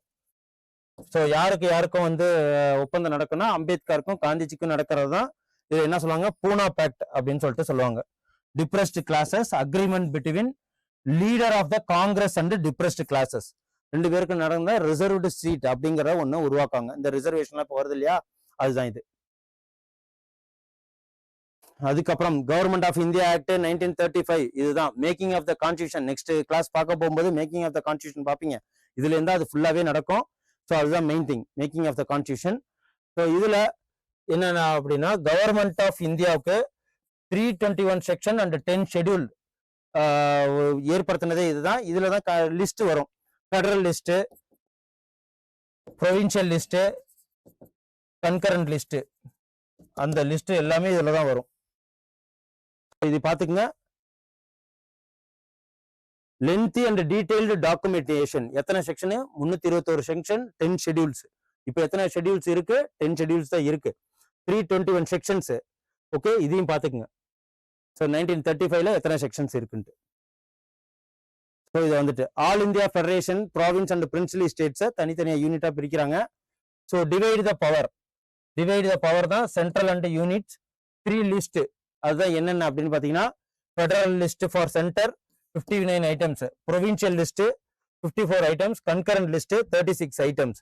ஸோ இப்போ எத்தனை இருக்கு அப்படின்னா, ஃபெடரல் லிஸ்ட்ல 100, யூனியன் லிஸ்ட் 100, அதுக்கப்புறம் கன்கரண்ட் லிஸ்ட் 51, அதுக்கப்புறம் இது ப்ரொவின்சியல் லிஸ்ட் 61. ஓகே, இப்போதைக்கு இருக்கிறது. ஸோ அபாலிஷ் டயார்கி இது எல்லாமே தெரியும். ப்ரொவின்சியலுக்கு அட்டானமி, அதாவது மெட்ராஸ், பாம்பே போன்ற ப்ராவின்ஸுக்கு தனியே வந்து எதேச்சையான அதிகாரம் கொடுத்தது இந்த இதுல தான். Government of India act 1935. Adoption of dyarchy at the centre. Okay, introduced bicameralism. பை கேமரலிசம்னா மேல் சபை கீழ் சபைங்கிறத எங்க இன்ட்ரடியூஸ் பண்ணாங்க அப்படின்னு பாத்தீங்கன்னா, 6 அவுட் ஆஃப் 11 ப்ராவின்ஸ், 11 ப்ராவின்ஸ்ல 6 ப்ராவின்ஸ். அந்த 6 ப்ராவின்ஸ் என்ன அப்படின்னா, பெங்கால், பாம்பே, மெட்ராஸ், பீகார், அஸ்ஸாம், அப்புறம் யுனைடெட் ப்ராவின்ஸ். ஸோ இந்த எல்லா இடத்துலையுமே இந்த பைகாமலிசத்தை ஏத்துக்கிட்டாங்க. எப்போ? கவர்மெண்ட் ஆஃப் இந்தியா ஆக்ட் 1935 படி. ஸோ இதையும் பார்த்துக்குங்க. ஸோ இதுல இருந்தா கொஸ்டின்ஸ் கேட்பாங்க. Okay, government of India act படி எத்தனை ப்ராவின்ஸ்ல பைகாமலிசம் ஆரம்பிச்சாங்க அப்படின்னு சொல்லிட்டு தான் கேட்பாங்க. ஸோ அதனாலதான் இவ்வளோ ஃபேக்ட்ஸா போறோம். ஸோ பாத்துக்குங்க. கம்யூனல் ரெப்ரஸன்டேஷன், அப்புறம் டிப்ரெஸ்ட் கிளாஸ்க்கு, உமன், லேபர் ஒர்க்கர்ஸ், ஸோ இவங்க எல்லாத்துக்குமே என்னது பிரின்சிபல்ஸ் அவங்களுக்குன்னு சொல்லிட்டு தனி இதை ஒதுக்குனாங்க. Okay, so reservation seat. So reserve bank of ஆரம்பிச்சது கவர்மெண்ட் ஆஃப் இந்தியா ஆக்ட் 1935ல தான். Reserve bank of India, currency and credit of country, அவங்களும் சென்ட்ரல் கவர்மெண்ட் அதை ஆரம்பிச்சது 1935. இதையும் பார்த்துக்கங்க. ஸோ அதுக்காக மட்டும் இல்லாம federal public service commission, okay, union public service commission, அப்புறம் ப்ரொவின்சியல் பப்ளிக் சர்வீஸ் இப்போ டிஎன்பிசி இருக்கிற மாதிரி, அதுக்கப்புறம் joint public service commission. So இது எல்லாம் ஆரம்பிச்சது எல்லாம் எப்போ அப்படின்னா, கவர்மெண்ட் ஆஃப் இந்தியா ஆக்ட் 1935. அப்புறம் ஃபெடரல் கோர்ட் செட்டப் இன் 1937. முன்னாடி சுப்ரீம் கோர்ட்னாங்க, ஃபெடரல் கோர்ட்.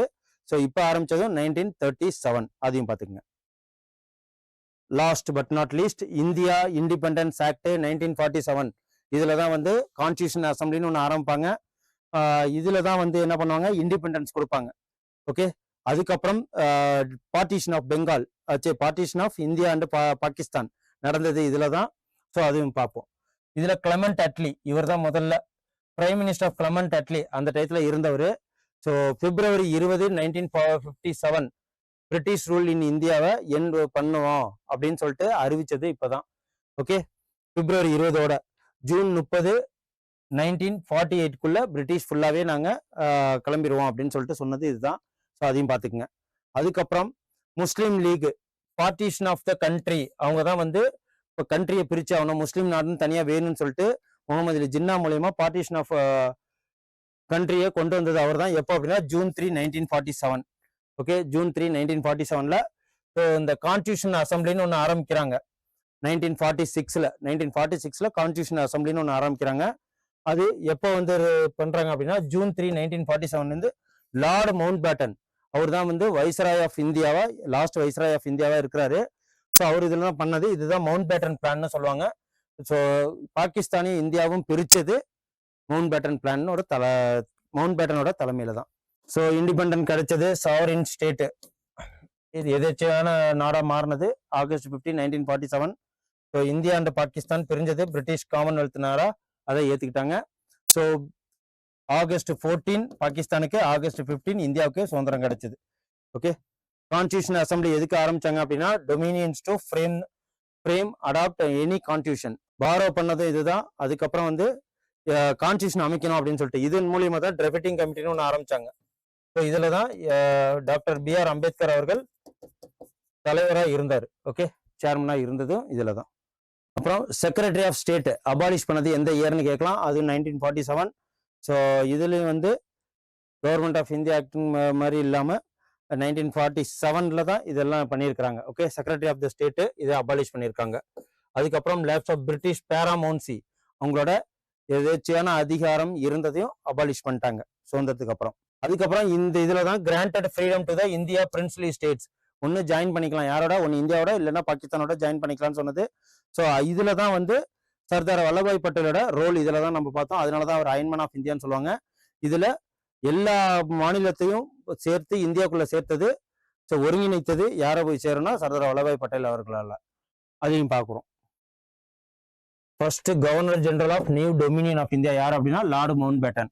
அதுக்கப்புறம் ராஜேந்திர பிரசாத் ஆஃப்டர் இண்டிபெண்டன்ஸ்க்கு அப்புறம் இருந்தாங்க. ஓகே, ஆஃப்டர் இண்டிபெண்டன்ஸ்க்கு அப்புறம் ராஜேந்திர பிரசாத், அதையும் பார்த்துங்க. First governor general of new dominion of India யார் அப்படின்னா லார்டு மவுண்ட் பேட்டன். அதுக்கப்புறம் இதெல்லாம் பார்த்துங்க. இதுலேருந்து நமக்கு கொஸ்டின்ஸ் கேட்டிருக்காங்க. ஃபர்ஸ்ட் வைஸ் மெம்பரு போர்ட்ஃபோலியோ என்னன்னா ஜவஹர்லால் நேருக்கு ஃபர்ஸ்ட் வைஸ் அவர் தான் வந்து ஃபர்ஸ்ட் பிரைம் மினிஸ்டர்.